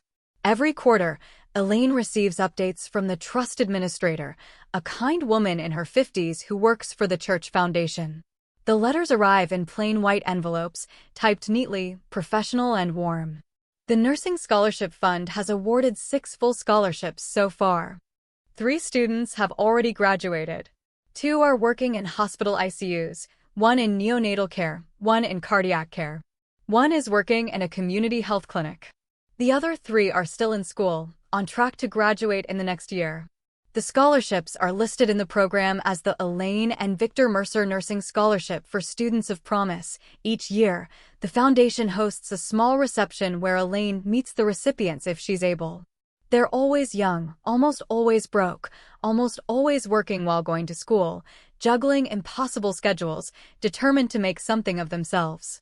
They remind Elaine of herself at 22, starting nursing school with no money and no safety net, just determination and the belief that caring for people mattered. "Thank you," one young woman said at last year's reception, gripping Elaine's hand tightly. "You have no idea what this means. I was going to have to quit school. I couldn't afford it. This saved me." "You're going to be a wonderful nurse," Elaine had replied. And she meant it. That matters more to Elaine than who inherited the dining table or the china set or the photo albums now stored in boxes in her second bedroom. Daniel Hernandez, Maria's grandson, receives his monthly stipend like clockwork. $500 on the first of every month, deposited automatically into an account Maria manages for him. Maria sends Elaine thank you notes sometimes, brief and heartfelt. "You have no idea what this means for him," Maria wrote in the most recent note. "He has security now. He knows he'll be okay. Thank you doesn't feel like enough. But thank you is plenty," Elaine thinks. Sometimes, in the evenings after her volunteer shift at the college where she helps nursing students with their clinical documentation, Elaine sits on her small balcony with a cup of tea. She waters the jade plant, which never changes. She trims the rosemary, which always needs trimming. She checks the violets, which are blooming again, tiny purple flowers delicate against dark green leaves. She watches the sun go down over the flat Houston skyline, the sky turning colors she never gets tired of seeing. She listens to the sounds of the neighborhood, children playing in the courtyard, someone practicing guitar in a nearby unit, the distant hum of freeway traffic. She thinks about Victor sometimes, the way she often does in quiet moments. She wonders what he would think of everything: the fake funeral, the rewritten will, the measured distribution of their life's work. She thinks he would understand. He was a practical man, someone who believed in facing reality without flinching, someone who trusted actions over promises. "You did what you had to do," he would probably say. And that would be enough. She thinks about that day in the church, sitting on the balcony in a gray wig and borrowed cardigan, watching her own memorial service, listening to people remember her while she was still alive to hear it. She thinks about the moment Rachel and Michael slipped out before the prayer ended, thinks about their voices in the hallway, urgent and sharp, negotiating her belongings while her closed casket sat 20 feet away. If she regrets anything, it's not the test itself. It's not the will. It's not the fake death or the reveal in Laura's office. What she regrets is simpler and sadder. She regrets waiting so long to believe what she was seeing. She wasted months hoping that the next conversation would be different, that the next visit would feel like family instead of asset management. She gave Rachel and Michael chances to show her something else, something better, and when they didn't, she finally accepted reality instead of continuing to deny it. People imagine revenge as loud and dramatic. They picture shouting matches and public humiliation and elaborate schemes designed to cause maximum pain. They think of courtroom confrontations and devastating reveals and enemies destroyed. Elaine's revenge was quiet.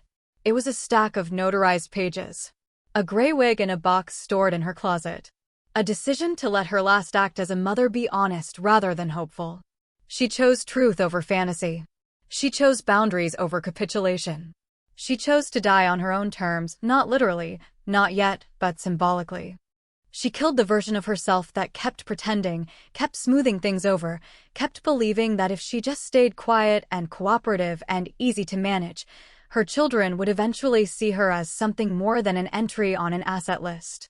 And when she came back from her own funeral, when she stepped through that door in Laura's office and shattered the story her children thought they knew, she came back as someone who knew exactly what she was worth and exactly what she would and would not accept.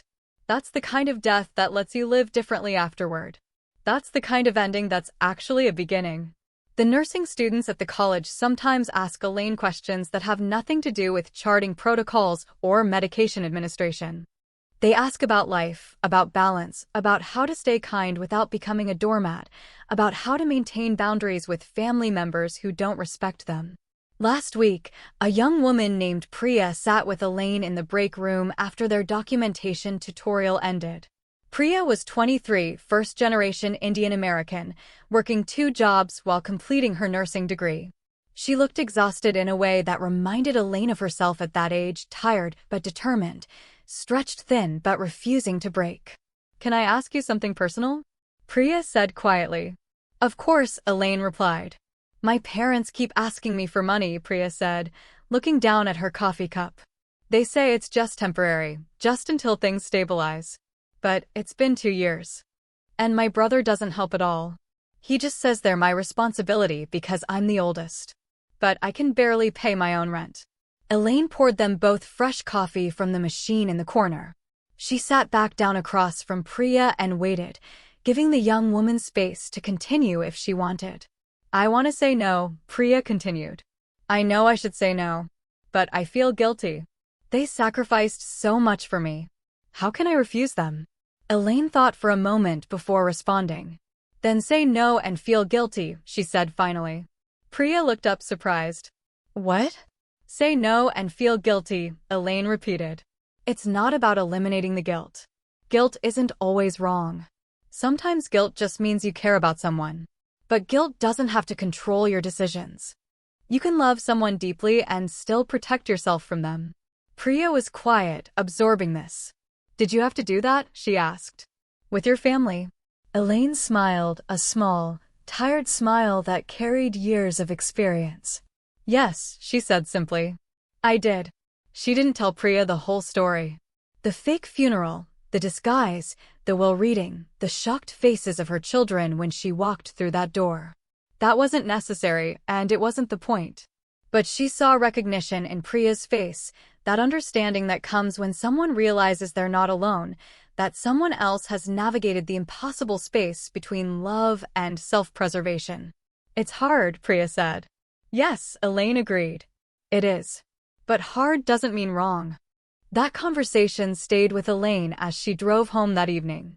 She thought about all the young women and men, though mostly women, who came through those nursing classes, bright and determined and carrying impossible burdens. Family expectations, financial pressures, cultural obligations, the constant pull between what they owed others and what they owed themselves. She was glad her money would help some of them. Not all of them, obviously. 6 scholarships out of hundreds of students. But 6 lives changed. 6 paths made possible. 6 people who would go into hospitals and clinics and care for others because someone had cared enough to remove one barrier from their path. That night, Elaine followed her usual routine. She made a simple dinner, pasta with vegetables and a small salad. She ate slowly at her small kitchen table, reading a mystery novel propped open against the salt shaker. She washed her dishes, wiped down the counters, and started the coffee maker for the morning. She changed into comfortable clothes, brushed her teeth, took her evening medications, the blood pressure pill, the low-dose aspirin, the vitamin D her doctor insisted she needed.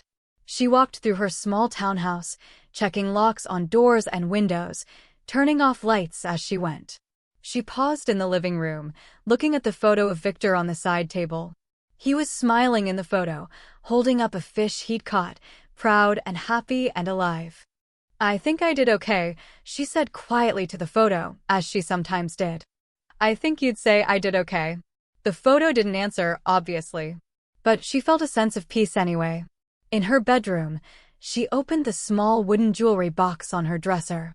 Inside were a few simple pieces. Her wedding band, worn thin from decades of wearing.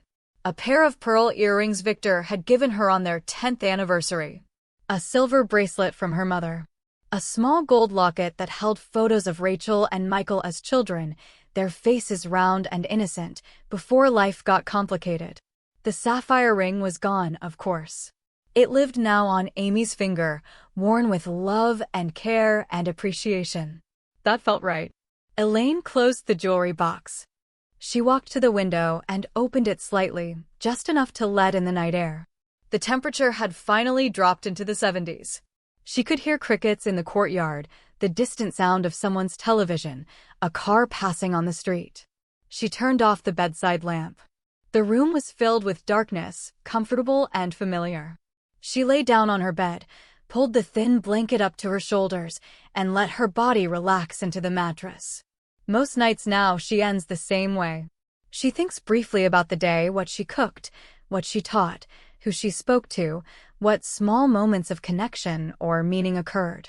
She thinks about the students learning to be nurses, about the scholarships bearing her name and Victor's, about the quiet legacy they were building together even though he was gone. She thinks about Rachel's occasional texts and Michael's monthly phone calls. The relationship isn't what she once hoped it would be.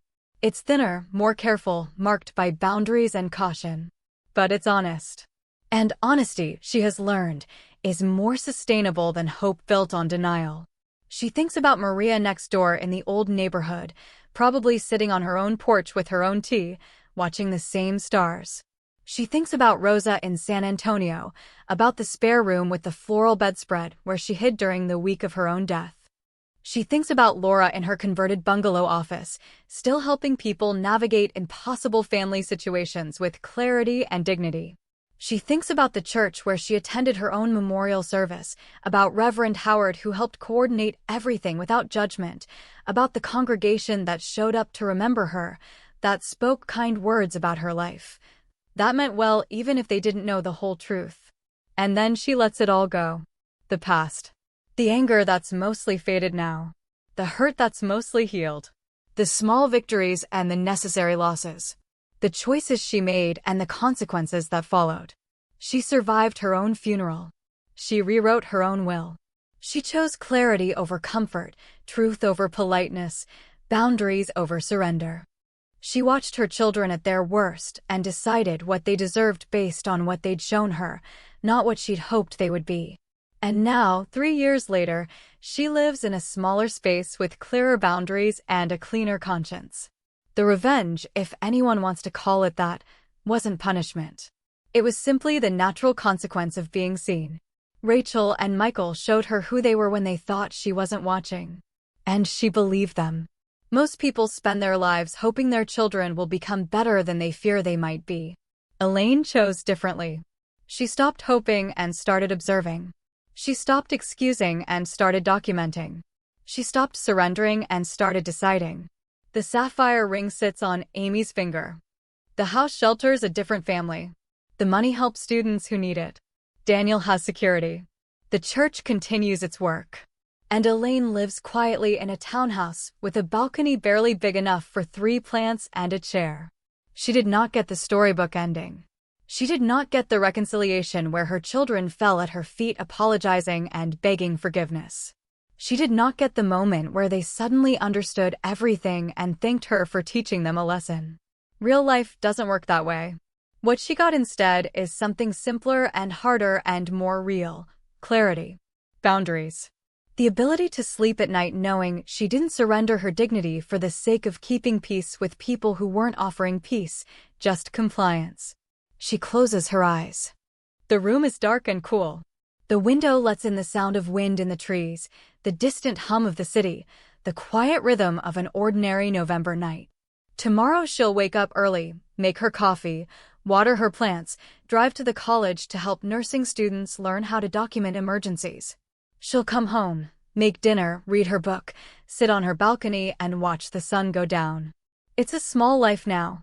Smaller than the one she had with Victor, smaller than the one she imagined when her children were young.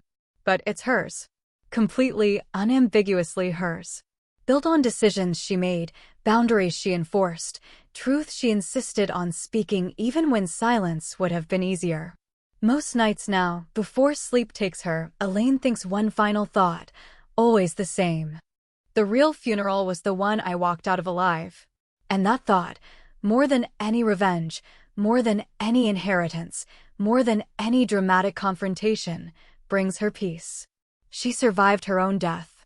She rewrote her own ending. And in doing so, she learned something essential, that the truest form of power is not control over others, but clarity about yourself. She breathes slowly, evenly. Her body relaxes. The day fades. Sleep comes gently. In the morning, she'll wake up and begin again. But for now, in the darkness of her bedroom, in the quiet of her chosen life, Elaine Mercer sleeps. Every story here will stir your soul. Welcome to Spice and Sugar, your daily escape into real emotions, bold lives, and unforgettable lessons. Here, it's all about love, loss, laughter, and the quiet strength that carries us through. I share stories that make you feel, that remind you you're not alone, that every bitter moment can lead to something sweet. If you want to laugh, cry, and see life through stories that heal and inspire, subscribe and stay a while.